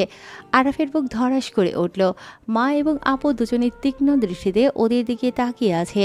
আরাফ কোনো কিছু না ভেবে বাইকের গতি বাড়িয়ে দিল। মুখটা যতটা সম্ভব হেলমেটের আড়ালে লুকোনোর চেষ্টা করে। সে জানে মায়ের চোখকে ফাঁকি দেওয়া এত সহজ নয়। পেছন থেকে অহনাকে দেখে এক দৃষ্টিতে তাকিয়েছিল আরাফের মা আর বোন। আরাফের দ্রুত অহনাকে তার বাসার সামনে নামিয়ে দিয়ে একটি কথাও না বলে সোজা নিজের বাসার দিকে ছুটল। তার আগে ওর মা বোন বাড়িতে এসেছে। আরাফ বাসায় এসে ঢুকতেই দেখে মা এবং বোন বসার ঘরে বসে আছে। তাদের দুজনের মুখেই এক অস্বাভাবিক হাসি। সাবিয়া আরাফকে বলে, এই যে সাহেব আসছেন, এখন তো আর পালাতে পারবে না। আরাফ স্বাভাবিক থাকার ভান করে বলল, কি হয়েছে, তোমরা এত হাসছো কেন? মেয়েটাকে আরাফের মা সরাসরি প্রশ্ন করলো আরাফকে। মায়ের চোখে মুখে ছিল এক ধরনের চাপা উত্তেজনা। সাবিয়া আপু আরো উৎসাহিত হয়ে বলল, অনেক কিউট তো মেয়েটা, একদম আমাদের ঘরের বউ হওয়ার মতোই। আরাফ মনে মনে ভাবে, এখন সত্য বললে মা হয়তো তার পেছনে লেগে যাবে, আর অহনার বাসা তো কেউ চেনে না। এই সুযোগে বরং মায়ের বিয়ের চাপ থেকে বাঁচা যাবে। আরাফ বলে, চিনি না। ভালোভাবে প্রশ্ন করেছি, ভালোভাবেই উত্তর দে। বলে ফেল, আম্মু মেনে নেবে। তোর এই লুকোচুরি আমরা বুঝি, না চিনলে বাইকে কিভাবে বসে। তোর বাইকে কারোকে তুই নিস না, জানি। আরাফ বুঝে গেছে মিথ্যে বলে কাজ হবে না। এমনিতেই স্নেহার জন্য তার মন খারাপ, তার উপর ওর মা বিয়ের কথা বলে। যেহেতু অহনার ঠিকানা জানে না, তাই এবার সুযোগটা কাজে লাগায় আরাফ। ঠিক আছে বলছি, আমি ওই মেয়েকে পছন্দ করি, কিন্তু কোথায় থাকে তোমরা পারলে খুঁজে নাও। ওরা দুজনেই নড়ে চড়ে বসে আরাফের কথায়। আরাফ দ্রুত নিজেকে সামনে নিল, তারপর আবার বলে, তবে একটা সমস্যা আছে, মেয়েটা আমাকে শুধু বন্ধু ভাবে, এখনও রাজি করাতে পারিনি, কিন্তু যেদিন মেয়েটাকে রাজি করাতে পারবো সেদিন তোমাদের আমাকে বিয়ে করানোর স্বপ্নটা পূরণ হবে। বাট এর আগে আমাকে বিয়ের জন্য কোনো প্রকার চাপ দেবে না। আমার যখন বিয়ে করার সময় হবে আমি নিজে থেকেই বলবো, ওকে? আরাফের মা এক মুহূর্ত ভাবে। আরাফের বিয়ের জন্য তিনি বহু বছর ধরে অপেক্ষা করছেন। তার চোখে আরাফকে বিয়ে করতে দেখাই একমাত্র স্বপ্ন।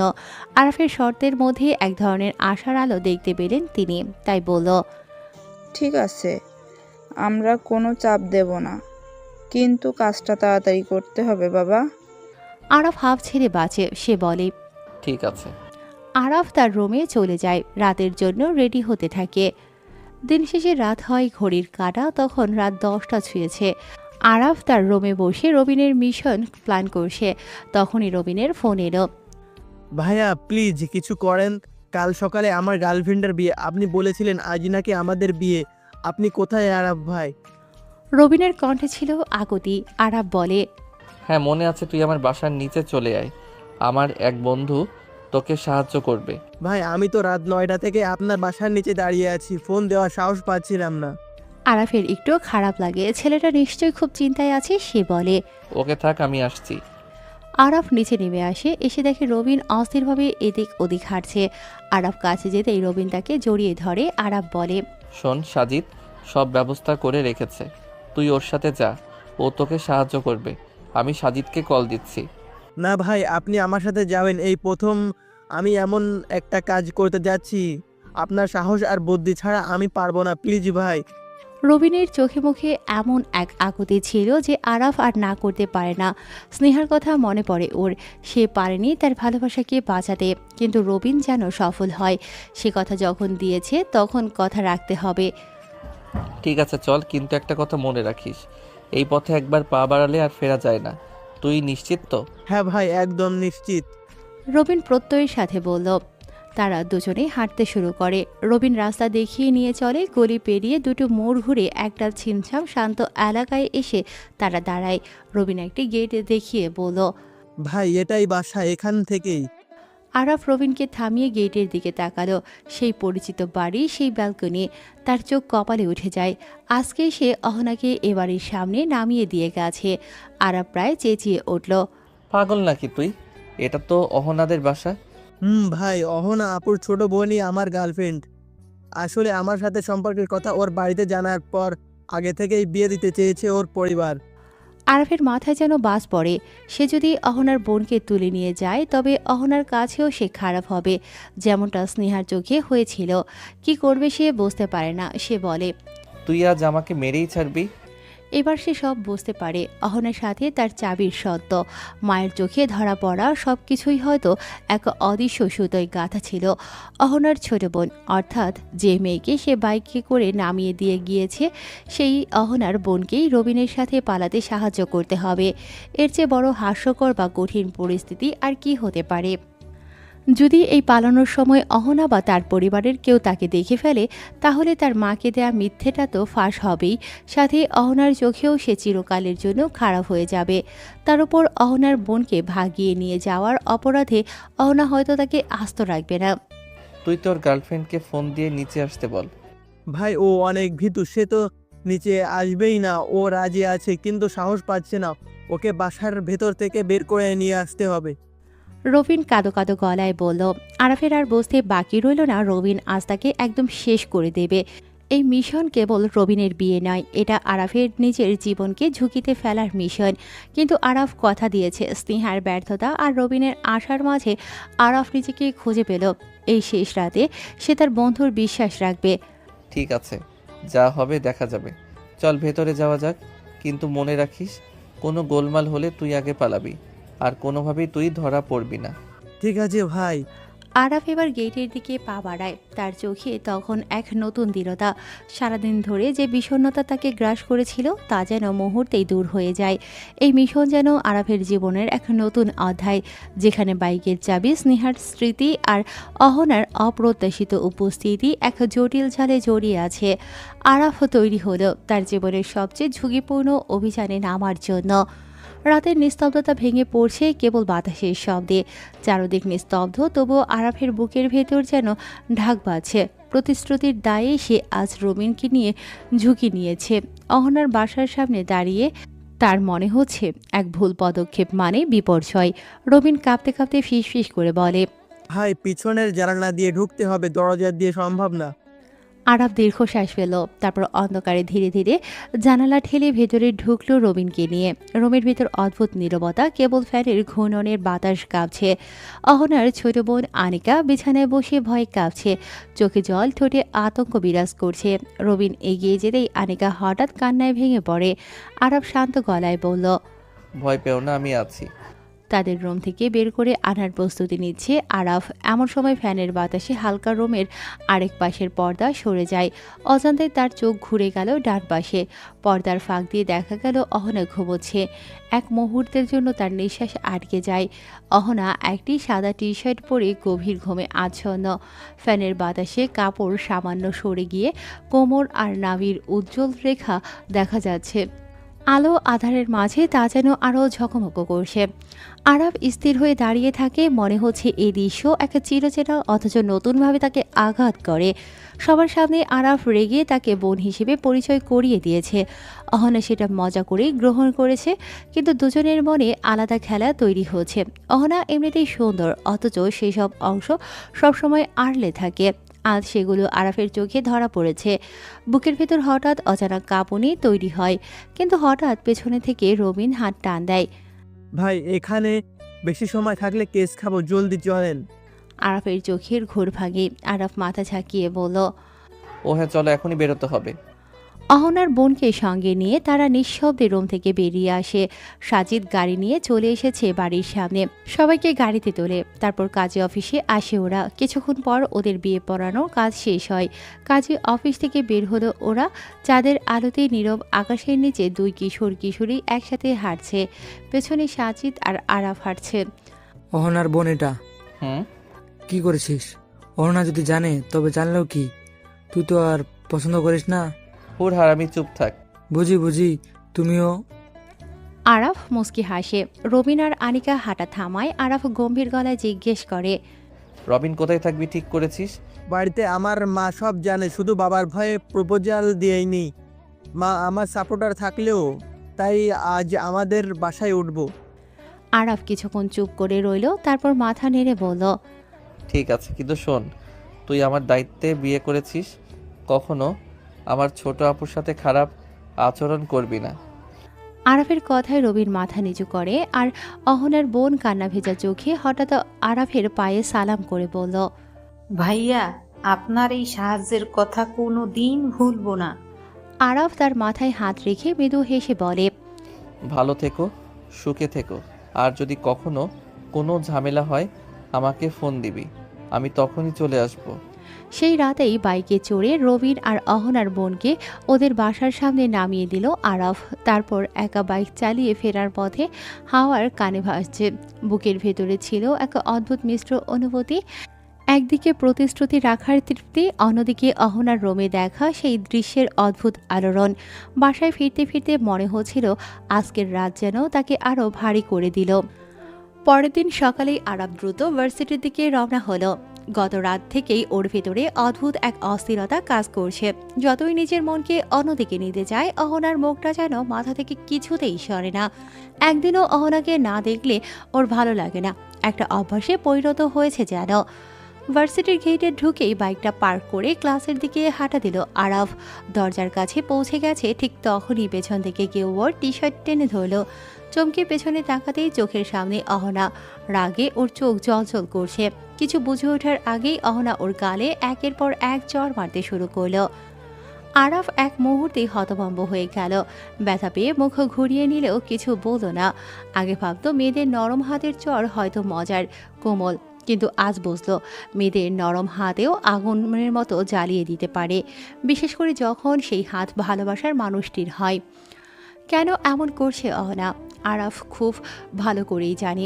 গতরাতে অহনার ছোট বোন পালিয়ে বিয়ে করেছে, আর সেই পালানোর পেছনে ওরই হাত ছিল। ওর বোনকে আরাফই সাহায্য করেছিল সব কিছুতে, গাড়ির ব্যবস্থা, জায়গা ঠিক করা, এমনকি সাক্ষী হিসেবেও ছিল সে। চারপাশে তখন ভার্সিটির সবাই থমকে দাঁড়িয়ে গেছে, ছাত্রছাত্রী, এমনকি পাশের বিভাগের কিছু স্যারও থেমে তাকিয়ে আছে দৃশ্যটার দিকে। আজ পর্যন্ত যত দুষ্টুমি করুক না কেন, কোনো শিক্ষক বা ছাত্র কখনো ওর গায়ে হাত দেয়নি, কিন্তু আজ সবার সামনে অহনা তার গালে চড় মারছে। ও চুপচাপ তাকিয়ে আছে শুধু। আরাফ একটু থেমে গলা নিচু করে বলল, এমন করছো কেন অহনা? তুই জানিস না কেন করেছি? কাল রাতে তুই আমার ছোট বোনকে ভুলিয়ে ভালোবেসে পালিয়ে বিয়ে করিয়ে দিয়েছিস, আমার পরিবারের সম্মান মাটিতে মিশিয়ে দিয়েছিস, তারপরও জিজ্ঞেস করছিস কেন এমন করছি? অহনার কণ্ঠে যন্ত্রণা আর রাগ মিলেমিশে এক হয়ে গেছে। এমন কথা শুনে আশেপাশে দাঁড়ানো কিছু ছেলে যারা আরাফের বন্ধু এগিয়ে এলো অহনার দিকে। কেউ কেউ চিৎকার করে বলল, কে এই ছেলেটা? এই মেয়েটা আমাদের ফ্রেন্ডের উপর হাত তুলেছে। কিন্তু আরাফ হাত তুলে তাদের থামিয়ে দিল। সে চিৎকার করে বলল, কেউ ওর দিকে যাবে না। তারপর ধীরে ধীরে অহনার সামনে গিয়ে গাল পেতে আরাফ বলল, চলো এখন যত খুশি মারো, তোমার মন ভরুক। অহনা কিছুক্ষণ তাকিয়ে রইল আরাফের দিকে। চোখের ভেতর কান্না জমে উঠেছে, কিন্তু ও সেটা দেখাতে চায় না। হাত উঠিয়ে আবার নামিয়ে ফেলল, নিচু স্বরে বলল, তোকে ভালো মানুষ ভাবতাম, আর তুই শেষে এমন করলি।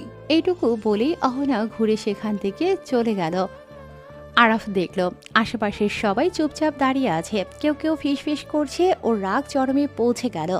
জানালার রডে ঘুষি মেরে চিৎকার করে বলল, এখান থেকে কেউ যাবে না। সবাই মজা নিচ্ছিলি তো, এখন দেখ কেমন লাগে নিজের উপর পড়লে। ওর চোখ লাল হয়ে উঠেছে, নিঃশ্বাস ফারিয়ে কিছুক্ষণ পর কয়েকজন বন্ধু এসে ওকে ধরে ভার্সিটির বাইরে নিয়ে গেল। বাইরে এসে তারা বলল, তুই মেয়েটাকে কিছু বললি না কেন? এত কিছু করলো তোর সাথে, অথচ তুই চুপ। এখন অন্যদের সাথে বীরের মতো আচরণ করছিস কেন? আরাফ কিছুক্ষণ চুপ করে রইল। ওর চোখে তখন একরাশ ক্লান্তি, একরাশ যন্ত্রণা। তারপর ধীরে ধীরে বলল, ওই মেয়েটাকে আমি কিছু বলতে পারবো না, কারণ ওকে ভালো লাগে। এমনকি অহনাকে আমি ভালোবেসে ফেলেছি। বন্ধুরা হতভম্ব হয়ে তাকিয়ে রইল আরাফের দিকে। কেউ কিছু বলল না, শুধু বাতাসে হালকা নীরবতা ভেসে বেড়াতে লাগলো। আরাফ চুপচাপ আকাশের দিকে তাকালো। নীল আকাশটা আজ কেমন যেন ধূসর লাগছে। মনে হলো অহনার রাগের মধ্যে ওর ভালোবাসারই ছায়া আছে। হয়তো একদিন সে বুঝবে আরাফ যা করেছে তা কারো ক্ষতির জন্য নয়, বরং ভালোবাসার জন্যই। কিন্তু সেই দিনের আগ পর্যন্ত আরাফকে বয়ে বেড়াতে হবে অহনার চোখের সেই আগুন, সেই না বলা কান্না, আর নিজের বুকের ভেতর নিঃশব্দ ভালোবাসার ভার। আরাফরা বসে আছে ভার্সিটির মাঠে। ঠিক তখনই প্রধান ফটক দিয়ে 3টে গাড়ির কর্কশ শব্দ শোনা গেল। দুটো কালো এসইউভি আর একটা সিলভার রঙের সেডান। ক্যাম্পাসের সেই শান্ত সকালে এই দৃশ্যটা ছিল সম্পূর্ণ বেমানান। ভার্সিটির সব কৌতূহলী চোখগুলো সেদিকে ঘুরল। গাড়িগুলো এসে থামলো ঠিক আরাফদের ব্রেঞ্চ থেকে কিছুটা দূরে। প্রথম কালো এসইউভির দরজা খুলে নামলো সৈকত। তার পরনে দামি ডেনিম প্যান্ট আর টি শার্ট, চোখে একটা সূক্ষ্মতা ছিল। তার ঠিক পেছনেই নামলেন তার কাকা সিরাজ, যিনি শহরের অলিখিত ক্ষমতার খেলায় একজন চিরপরিচিত মুখ। সিরাজের মুখে একটা শীতল হিসেবি হাসি, কিন্তু আসল আতঙ্ক ছড়ালো বাকি গাড়িগুলো থেকে যখন একে একে নামতে শুরু করে কমপক্ষে 20-25টা ছেলে। তাদের বেশিরভাগই পেশিবহুল চেহারা, চোখে হিংস্রতা, আর তাদের হাতে পিস্তল উঁচানো না থাকলেও যা ছিল তা কোনো অংশে কম ভয়ানক ছিল না। ঝকঝকে হকস্টিক, মোটা বেসবল স্টিক আর লোহার রড ওদের সবার হাতে। মুহূর্তেই আরাফের আশেপাশের ছাত্রছাত্রীরা আতঙ্কে হয়ে পিছিয়ে গেল। বাতাসটা যেন হঠাৎ ভারী হয়ে উঠল একটা আসন্ন ঝড়ের পূর্বাভাসে। সৈকত এগিয়ে আসতে শুরু করে। তার হাঁটার ভঙ্গিতে ছিল একটা বেপরোয়া দম্ভ। বাকি ছেলেগুলো একটা অর্ধবৃত্তাকারে আরাফদের ঘিরে ফেলে। সাজিদ আর রিশাদের মুখের হাসিটা ততক্ষণে শুকিয়ে কাঠ। আরাফ যদিও তার ভেতরটা ভয়ে কেঁপে উঠল, তবুও সে নিজেকে শান্ত রাখার একটা শেষ চেষ্টা করে। সৈকত এসে দাঁড়ালো একেবারে আরাফের সামনে, দুজনের মাঝে মাত্র কয়েক ইঞ্চি দূরত্ব। সৈকতের চোখে প্রতিশোধের আগুন। সে নিচু চাপা স্বরে বলল, তোকে বলেছিলাম না আমাকে মেরে কাজটা ঠিক করিসনি, আমাকে চিনে রাখিসনি। আর আজ তোকে কে বাঁচাবে? আরাফের কোনো কথা বলার সুযোগ পাওয়ার আগেই সৈকত তার হাতে ধরা হকস্টিকটা সমস্ত শক্তি দিয়ে আঘাত করে আরাফের ডান হাতের উপর। ঠক করে একটা নিস্তব্ধতা ভঙ্গকারী শব্দ হলো। আরাফ যন্ত্রণায় চিৎকার করে ওঠে, হাত চেপে ধরে ছিটকে পড়ে। সৈকত, কি করছিস? সাজিদ আর রিশাদ একযোগে এগিয়ে আসে আরাফের দিকে, কিন্তু তারা আরাফের কাছে পৌঁছানোর আগেই সিরাজের ইশারায় সৈকতের সাঙ্গপাঙ্গরা তাদের উপর ঝাঁপিয়ে পড়ে। পিস্তলধারী দুজন তাদের দূরে সরিয়ে রাখে, আর বাকিরা হকস্টিক আর রড দিয়ে গণপিটুনি শুরু করে আরাফসহ বাকি বন্ধুদের। আরাফকে সহ আরাফের কাছের বন্ধু সাজিদ আর রিশাদকে বেধড়কভাবে মারা শুরু করে। আরাফের ডান হাত তখন অবশ, তীব্র ব্যথায় সে হাঁটু গেড়ে বসে আছে। সৈকত তখন তার সামনে এসে দাঁড়ায়, তার মুখে এক বীভৎস হাসি। শুরু তো কেবল হলো আরাফ, আমার অপমান করেছিলি না? কথাটা বলে সৈকত একটা লম্বা হকস্টিক তুলে নিল। প্রথম আঘাতটা এলো আরাফের পিঠে ওপর। ধাম করে শব্দটা যেন আরাফের পাঁজর পর্যন্ত কাঁপিয়ে দিল। আরাফ মাটিতে আছড়ে পড়ে, তার ওঠার কোনো সুযোগ নেই। এরপরের 5 মিনিট যেন এক ভয়াবহ দুঃস্বপ্নের মতো। আশেপাশের সকল ছাত্রছাত্রীরা ভয় পেয়ে দূরে দাঁড়িয়ে কেবল দেখছে, কেউ সাহস পাচ্ছে না এগিয়ে আসার। সৈকত যেন প্রতিশোধের নেশায় উন্মত্ত। সিরাজ শান্তভাবে একপাশে দাঁড়িয়ে দেখছিলেন, তার মুখে কোনো ভাবান্তর নেই, কেবল মাঝে মাঝে এক দুটো নির্দেশ দিচ্ছিলেন। সবগুলোকে মার, হাড় ভেঙে ফেল, সবার যন্ত্রণাটা বুঝিয়ে দে। সৈকত তার দলবলকে নিয়ে শুরু করে আরাফকে মার। আঘাতগুলো ছিল সুনিশ্চিন্ত, যেন প্রতিটি আঘাত আরাফের শরীরের প্রতিটি স্নায়ুকে জাগিয়ে তোলার জন্য যথেষ্ট। সৈকত প্রথমে হক স্টিক দিয়ে আরাফের হাঁটুতে এবং পায়ের গোড়ালির দিকে আঘাত করে। উদ্দেশ্য ছিল সে যেন পালাতে না পারে, উঠে দাঁড়ানোর শক্তিও যেন না থাকে। ধপধপ শব্দে আঘাতগুলো পড়তে থাকে। আরাফের পা তখন বোধহীন, শুধু ব্যথার অনুভূতিটা ছাড়া কিছু কাজ করছে না। দুজন ছেলে এগিয়ে এসে আরাফের শরীরের দুপাশে এসে দাঁড়ালো। তাদের হাতে ছিল বেসবল স্টিক। তারা পেটে এবং বুকের পাঁজরে ঘেঁষে আঘাত করতে থাকে। আঘাতগুলো ভেতরের অংশকে নাড়িয়ে দিচ্ছিল। আরাফ যন্ত্রণায় কেবল গোঙাচ্ছে, চিৎকার করার শক্তিটুকুও তার ছিল না। প্রতিটি আঘাতে তার মুখ দিয়ে রক্ত উঠে আসার উপক্রম হয়। সৈকত তখন বেসবল স্টিকটা হাতে নিল। সে আরাফের পিঠের উপর কাঁধের নিচে ক্রমাগত আঘাত করতে করতে শুরু করে। এই মারটা আমার অপমানের জন্য, হারামজাদা, এইটা মনে রাখবি। প্রতিটি আঘাতের সাথে সৈকত একটা করে কথা বলছিল। আরাফের পিঠ তখন রক্তে ভিজে যাচ্ছে, জামা ছিঁড়ে গিয়ে মাংস পেশিগুলো ফুলে উঠেছে। আরাফের শরীর তখন আর তার নিয়ন্ত্রণে নেই। সে কেবল মাটি আঁকড়ে ধরেছিল, তার চোখ খোলা ছিল, কিন্তু সে কিছুই দেখতে পাচ্ছে না। তার চেতনা কেবল ব্যথার অনুভূতিতে সীমাবদ্ধ ছিল। সাজিদ আর রিশাদ ও তখন মাটিতে লুটিয়ে পড়েছে, তাদের মাথায় ও হাতে গুরুতর আঘাত। মাঠটা চলল প্রায় 10 মিনিট ধরে। সৈকত ক্লান্ত হয়ে হাঁপাচ্ছে। আরাফের নিথর শরীরটা দেখে তার অবশেষে তৃপ্তি এলো। আরাফের মুখমণ্ডল তখন রক্তাক্ত, জ্ঞান হারানোর ঠিক আগের মুহূর্তের মতো। সে নড়ছে না, শুধু তার দুর্বল হৃস্পন্দনটা জানান দিচ্ছে যে সে এখনও বেঁচে আছে। সিরাজ এগিয়ে এলেন, তিনি আরাফের পাশে এসে দাঁড়ালেন, পা দিয়ে আরাফের নিথর শরীরটা একটু সরিয়ে দিলেন।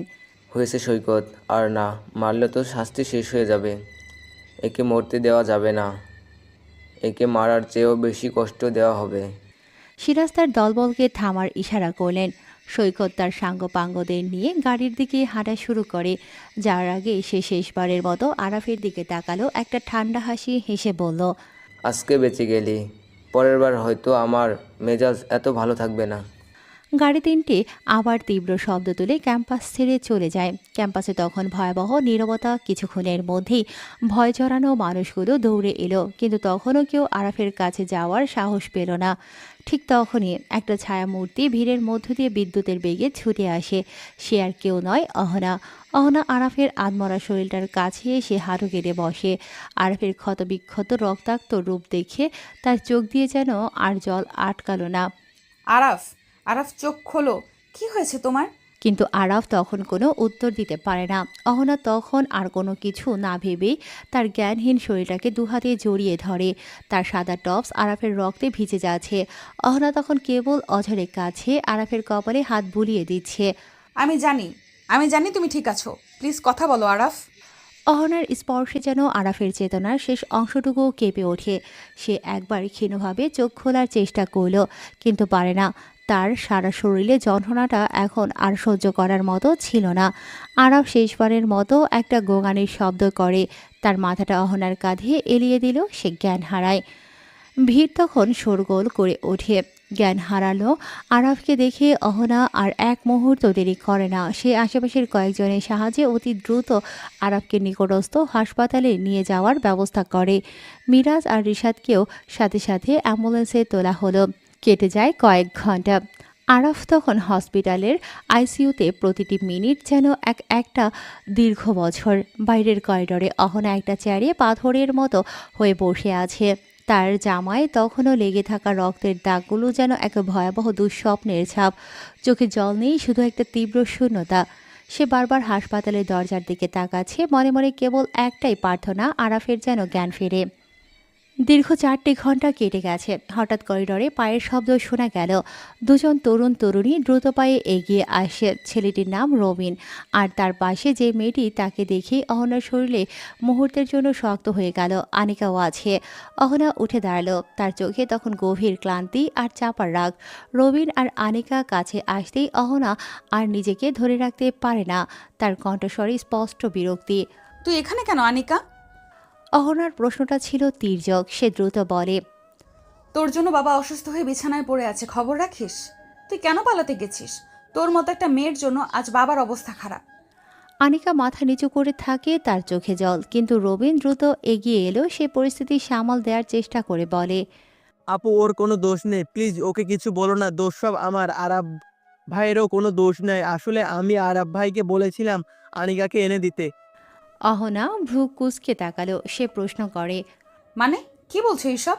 রবিন তখন বাধ্য হয়ে সবটা খুলে বলল, আসলে আরাব ভাইয়ের জীবনে একটা পুরনো স্মৃতি আছে যেটা উনি কোনোদিনই ভুলতে পারেন না। সিনহা নামের একটা মেয়ের সাথে আরাব ভাইয়ের বিয়ের কথা হচ্ছিল। মেয়েটা রাজি ছিল না, তাই মেয়েটা সুসাইড করে। সেই ঘটনার পর থেকে আরাব ভাই ভালোবাসার ব্যাপারে অতিরিক্ত সংবেদনশীল। উনি ভেবেছিলেন যদি আমি আনিকাকে না পাই তবে আমিও হয়তো সিনহার মতো কিছু একটা করে ফেলবো। আমি সত্যি ভালোবাসতাম আনিকাকে আপু, কিন্তু আমাদের সম্পর্কের কথা শুনলে আনিকার বাবা মানে আপনারা হয়তো আমাকে মেনে নিতেন না। তাই আমিও আরাব ভাইকে অনুরোধ করি আমাদের পালিয়ে যেতে সাহায্য করতে। উনি শুধু ভেবেছিলেন ভালোবাসার জন্য তিনি সবকিছুই করবেন। রবিন থামে, তারপর অহনার দিকে তাকিয়ে একটু হাসার চেষ্টা করে বলল, আর একটা কথা, আরাব ভাই আপনাকে অনেক পছন্দ করেন আপু, সেজন্যই হয়তো উনি আপনাদের সমস্যাটা নিজের হাতে নিতে চেয়েছিলেন। রবিনের কথাগুলো শুনে অহনা মুহূর্তের জন্য স্তব্ধ হয়ে গেল। তার মনের সব রাগ, সব অভিযোগ যেন এক লহমায় ধূলিসাৎ হয়ে গেল।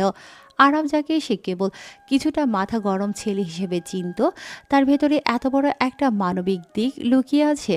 তার বাবার অসুস্থতা বা নিজের বিপদের কথা ভুলে সে অন্য একজনের জীবন বাঁচানোর জন্য এত বড় ঝুঁকি নিয়েছে। অহনা কি বলবে বুঝতে পারল না। সে কেবল আনিকা আর রবিনের দিকে তাকায় একটা দীর্ঘশ্বাস ফেলল। তার চোখ দুটি আবারও ছলছল করে উঠল। ঠিক সেই সময় আরাফের মা আর তার বোন তারা দ্রুত গতিতে আইসিইউর দিকে ছুটে আসে। অহনা তাদেরকে চেনে না, তবে দেখেই বোঝা যায় তারা আরাফের খুব আপনজন। রবিন বলে এরা আরাফের মা এবং বড় বোন সাবিহা। অহনাকে সেখানে বসে থাকতে দেখে তারা কিছুটা থমকে দাঁড়ালো। আরাফের মা দ্রুত পায়ে এলেন অহনার কাছে। মা, ছেলেটা কেমন আছে? জ্ঞান ফিরেছে? আরাফের মা উদ্বিগ্ন কণ্ঠে জিজ্ঞেস করে। অহনা উঠে দাঁড়ালো, শান্তভাবে উত্তর দিল, না আন্টি, ডাক্তাররা বলেছেন কিছুক্ষণের মধ্যে জ্ঞান ফিরবে, কিন্তু অহনা দ্বিধা করছিল, কিন্তু আরাফের মায়ের উদ্বিগ্ন মুখ দেখে সে আর কিছু গোপন করে না। সে প্রথম থেকে শেষ পর্যন্ত সবটা খুলে বলে। সব শুনে আরাফের মা কিছুক্ষণ নীরব হয়ে রইলেন। সাবিহাও শান্তভাবে সব শুনছিল। তাদের চোখ থেকে জল গড়াচ্ছিল, কিন্তু তাদের মধ্যে কোনো উত্তেজনা বা চিৎকার ছিল না, বরং এক ধরনের গভীর শোক আর প্রশান্তি ছিল। তাহলে তুমি অহনা? সাবিহা ধীরে ধীরে এগিয়ে এসে অহনার হাত ধরলেন। ও, আমি আরাফের বড় বোন সাবিহা। হ্যাঁ। অহনা মাথা নেড়ে উত্তর দিল। সাবিহা অহনাকে আপাত মস্তক দেখল। তার চেহারায় একটা মিষ্টি হাসি ফুটে ওঠে। তুমি দেখতে তো বেশ মিষ্টি। জানো, মার আরাফ তোমার সাথে ওর বিয়ের কথা বলে বাড়িতে। অহনা কথাটা শুনে একেবারে হতচকিত। সত্যি? সে ফিসফিস করে বলল। তার বুকের ভেতরটা এক অজানা আনন্দে কেঁপে ওঠে। এই ভয়াবহ পরিস্থিতির মধ্যে এমন একটা কথা সে আশা করেনি। আরাফের মা এবার এগিয়ে এলেন, তার দুচোখে মাতৃত্বের স্নেহ। হ্যাঁ মা, তোমাকে অনেক ধন্যবাদ ছেলেটাকে এভাবে হাসপাতালে আনার জন্য। আমি তোমাকে বৌমা হিসেবে অনেক আগেই ভেবেছি। আরাফ তোমাকে ভালোবাসে, আমাকে সে বারবার বলেছে। আরাফের মা সাবিহার দিকে তাকালো। সাবিহা মুস্কি হেসে বললেন, তুমি তোমার ঠিকানা দিও, আমরা তোমার বাবার সাথে কথা বলবো। চিন্তা করো না, সব ঠিক হয়ে যাবে। এই অপ্রত্যাশিত স্বীকৃতি আর ভালোবাসায় অহনা বাকরুদ্ধ হয়ে গেল। তার জীবনের সব জটিলতা যেন মুহূর্তের জন্য সহজ হয়ে গেল। সে আরাফের পরিবারের কাছে আশ্রয় পেল। ঠিক এই সময় আইসিইউর দরজা খুলে একজন চিকিৎসক বের হলেন। সবাই দ্রুত তার দিকে এগিয়ে গেল। ডাক্তার সাহেব, কেমন আছে আমার ছেলে? আরাফের মা জিজ্ঞেস করলেন। ডক্টর শান্ত গলায় উত্তর দিল, রোগীর আঘাত বেশ গুরুতর, বেশ কিছু জায়গায় কেটে গেছে, কিন্তু সবথেকে চিন্তার বিষয় ওর শরীরের অনেকগুলো হাড় ভেঙেছে। ডান হাত পাঁজরের 2টি স্থান এবং ডান পায়ে ফাটল আছে। সৌভাগ্যবশত অভ্যন্তরীণ কোনো বড় ক্ষতি হয়নি। সবাই শিউরে উঠে আরাফের মা কেঁদে ফেললেন। ডক্টর বললেন, সুস্থ হতে 5 মাস সময় লাগবে, ওকে সম্পূর্ণ বিশ্রামে থাকতে হবে। তবে আপনারা চিন্তা করবেন না, আমরা আমাদের সাধ্যমতো চেষ্টা করব। এই খবরটা ছিল ভয়াবহ, কিন্তু অহনার মনে আর কোনো দ্বিধা রইল না। সে আরাফের মায়ের হাত চেপে ধরে বলে, আন্টি আমি আরাফের পাশে থাকবো, আমি সব সময় ওর খেয়াল রাখবো। অহনা দৃঢ়তার সাথে বলল। তার চোখে ছিল এক নতুন এক অঙ্গীকার। আরাফের মা অহনার হাত ধরে বললেন, আমি জানি না মা, তুমিই পারবে। অহনা সেদিন থেকে প্রতিজ্ঞা করে এই 5টা মাস সে আরাফকে একটু একা থাকতে দেবে না। আরাফের নিঃস্বার্থ ভালোবাসার প্রতিদান সে দেবে। আরাফ সুস্থ হয়ে উঠুক, তারপর সে নিজেই সব দ্বিধা ভুলে আরাফকে ভালোবাসবে। কেটে যায় 1 বছর। বাইরের পৃথিবীতে তখন বসন্তের আগমনী সুর। শুভ বিবাহের বাদ্য বাজছে, কিন্তু শহরের এক পরিত্যক্ত বিশাল গুদাম ঘরের ভেতরের চিত্রটা ছিল সম্পূর্ণ বিপরীত। সেখানে কেবল চাপা আতঙ্ক আর মুহূর্তের হিমশীতল নীরবতা বয়ে যাচ্ছে। গুদাম ঘরের একমাত্র বাল্বটা মিটমিট করে জ্বলছে। ঘরের মেঝেতে ছড়ানো ছিটানো অবস্থায় পড়ে আছে 20টা ছেলের লাশ, সবকটাই সৈকতের বিশ্বস্ত সাঙ্গপাঙ্গদের। তাদের কারো হাত বেঁকে আছে অস্বাভাবিক ভঙ্গিতে, কারো শরীর থ্যাতলানো, চোখে তখনও লেগে আছে শেষ মুহূর্তের ভয়াবহতা। আর সেই বিভৎস দৃশ্যের কেন্দ্রে মাঝখানের একটি বিশাল মরিচিকা ধরা মাংস ঝোলানো হুঁকের সাথে ঝুলে আছে একটি নিথর দেহ। সেটা সৈকতের কাকা সিরাজের। তার মুখটা বিভৎসভাবে হা হয়ে আছে। রক্তে ভেজা জামাটা নিচে মেঝেতে কালো দাগ তৈরি করেছে। ঘরের এক কোণে একটা পুরনো চেয়ারে বসে আছে সৈকত। তার শরীরটা শক্ত দড়ি দিয়ে চেয়ারের সাথে এমনভাবে বাঁধা যে নড়াচড়ার উপায় নেই। তার হাত পা মুখ সবটাই শক্ত টেপ দিয়ে আষ্টপৃষ্টে জড়ানো। সৈকতের চোখ বিস্ফোরিত। সে তার জীবনের সব থেকে ভয়াবহ দৃশ্যটা দেখছে। তার সাঙ্গপাঙ্গ, তার ক্ষমতার উৎস কাকা সবাই শেষ। সে চিৎকার করতে চাইছে, তার ফুসফুস ফেটে যেতে চাইছে আতঙ্কে, কিন্তু টেপ থাকার কারণে মুখ দিয়ে কেবল গোঙানির শব্দ বের হচ্ছে। তার শরীরটা ভয়ে কাঁপছে। চেয়ারে বসেই তার নিস্তেজ হয়ে যাওয়া উপক্রম। ঠিক তখনই ভেতরের দরজা ঠেলে প্রবেশ করল একটি দীর্ঘ ছায়া। আলো ছায়ার খেলায় সৈকত ভালোভাবে দেখতে পারে না, কিন্তু যখন সেই লোকটা সম্পূর্ণ ভেতরে এলো তখন সৈকতের চোখ আরও বড় হয়ে গেল। পরনে লাল শেরওয়ানি, মাথায় একটা কাজ করা পাগড়ি, সেজেগুজে একেবারে বড় বেশে সে আজ হাজির। সে আর কেউ নয়, আরাফ। সৈকতের সেই ভয়াবহ আক্রমণের পর প্রায় 1 বছর কেটে গেছে। সেই আক্রমণের জেরে আরাফকে দীর্ঘ 8 মাস হাসপাতালের বিছানায় কাটাতে হয়েছে। তারপর আরও কয়েক মাস ফিজিওথেরাপি। আরাফ আজ তার নতুন জীবনের প্রথম দিনে দাঁড়িয়ে। এই দীর্ঘ সময় অহনা এক মুহূর্তের জন্য আরাফকে ছেড়ে যায়নি। সে নার্সিং থেকে শুরু করে অনুপ্রেরণা দেওয়া পর্যন্ত সব কিছু করেছে। অহনার নিঃশর্ত ভালোবাসা আর যত্নে আরাফ আজ সম্পূর্ণ সুস্থ। আর সেই ভালোবাসার পরিণতি আজ তাদের বিয়ে। একটু পরেই বিয়ের মূল অনুষ্ঠান শুরু হওয়ার কথা। সব প্রস্তুতি সম্পূর্ণ। এমন সময় আরাফের পুরনো বন্ধু সাজিদেরা খবর নিয়ে আসে সৈকতকে পাওয়া গেছে। সে গত 1 বছর ধরে গা ঢাকা দিয়েছিল। আরাফ বাড়ি থেকে কাউকে কিছু না বলে, বিশেষ করে অহনাকে কোনোভাবে উদ্বিগ্ন না করে চুপি সরে বেরিয়ে আসে। 1 বছরের দীর্ঘ অপেক্ষার শেষ। তার সঙ্গে ছিল তার বিশ্বস্ত কয়েকজন বন্ধু। প্রতিশোধের আগুন যা 1 বছর ধরে তার বুকের ভেতর দিকে দিকে জ্বলছিল, আজ তা পূর্ণতা পাবে। তাদের কাজ শেষ। সৈকতের সাঙ্গপাঙ্গদের শেষ করে সিরাজকে ঝুলিয়ে রাখা হয়েছে। আরাফ ধীর পায়ে সৈকতের দিকে এগিয়ে এলো। তার শেরওয়ানির লাল রং যেন অন্ধকার ঘরে এক অন্যরকম উজ্জ্বল ছড়াচ্ছিল। আরাফের মুখে কোনো রাগ বা বিদ্বেষের চিহ্ন ছিল না, ছিল কেবল এক শীতল ভয়ঙ্কর হাসি। সৈকত তখন ভয়ে থরথর করে কাঁপছে। আরাফ তার সামনে এসে দাঁড়ালো। প্রথমে সে সৈকতের মুখের টেপটা একটানে খুলে দিল। টেপ খোলার সাথে সাথেই সৈকত প্রাণপণে মিনতি করে ওঠে। তার গলা কেঁপে উঠল আতঙ্কে। দয়া করে আমাকে মারিস না আরাফ, আমি ভুল করেছি, আমাকে মাফ করে দে। যা চাস তাই দেব। টাকা, ক্ষমতা, কি চাস প্লিজ? আরাফ কেবল হাসে, সেই ভয়ঙ্কর নিষ্পৃহ হাসি। ঠিক এই সময় আরাফের পকেটে থাকা ফোনটা বেজে উঠল। স্ক্রিনে ভেসে উঠল নাম অহনা। আরাফ এক হাত দিয়ে ফোনটা ধরল। তার চোখ তখনও সৈকতের উপর স্থির। অহনা বলো। আরাফ শান্ত স্বরে উত্তর দিল। ওপাশ থেকে অহনার মিষ্টি কিন্তু কিছুটা উদ্বিগ্ন গলা শোনা গেল। ওই তুমি কোথায়? বিয়ের কিন্তু সব রেডি, সবে অপেক্ষা করছে। শুনলাম তুমি নাকি বাড়ি থেকে বের হয়েছো। কি করছো তুমি? আরাফের চোখে তখন প্রতিশোধের আগুন আর সদ্য ভালোবাসার স্পর্শের এক অদ্ভুত মিশ্রণ। সে হাসল। আসছি, একটা খুব জরুরি কাজ পড়ে গেছে, শেষ করে চলে আসবো, তুমি চিন্তা করো না। আরাফ দ্রুত ফোনটা কেটে দিল। তারপর আবার সৈকতের দিকে তাকায়। তার হাসিটা আরো গভীর হলো। সে নিচু হয়ে ফ্লোরে পড়ে থাকা একটি ধারালো ছুরি তুলে নিল। তারপর বলল, সেদিন আমাকে মেরেছিলে আর বলেছিলে আজ তোকে কে বাঁচাবে। তার গলায় কোনো উচ্চস্বর ছিল না, কিন্তু প্রতিটি শব্দ যেন সৈকতের কানে তীক্ষ্ণ পেরেক হয়ে বিঁধল। কথাটা শেষ করেই আরব ছুরিটা সৈকতের গলা সোজা ঢুকিয়ে দিল। এক মুহূর্তের জন্য সে দ্বিধা করে না। আরব ছুরিটা ভেতরে ঢুকিয়েই একটা শক্ত টান মারে। ফ্যাস করে একটা শব্দ হলো, সৈকতের গলার মেন শিরাটা কেটে গেছে। ফিনকি দিয়ে গরম রক্ত বের হতে শুরু করে, যা তার শেরওয়ানি লাল রঙের সাথে মিশে গেল। সৈকতের চোখ দুটো উল্টে যায়। সে শেষবারের মতো একটা শ্বাস নেওয়ার ব্যর্থ চেষ্টা করে। তার কাঁপতে থাকা শরীরটা ধীরে ধীরে চেয়ারে ঢলে পড়ল। সৈকত সেখানেই মারা যায়। আরব শান্তভাবে ছুরিটা মাটিতে ফেলে দিল। তারপর নিজেকে শক্ত করে শেরওয়ানির ভাঁজগুলো ঠিক করে গুদাম ঘর ছেড়ে বেরিয়ে আসে।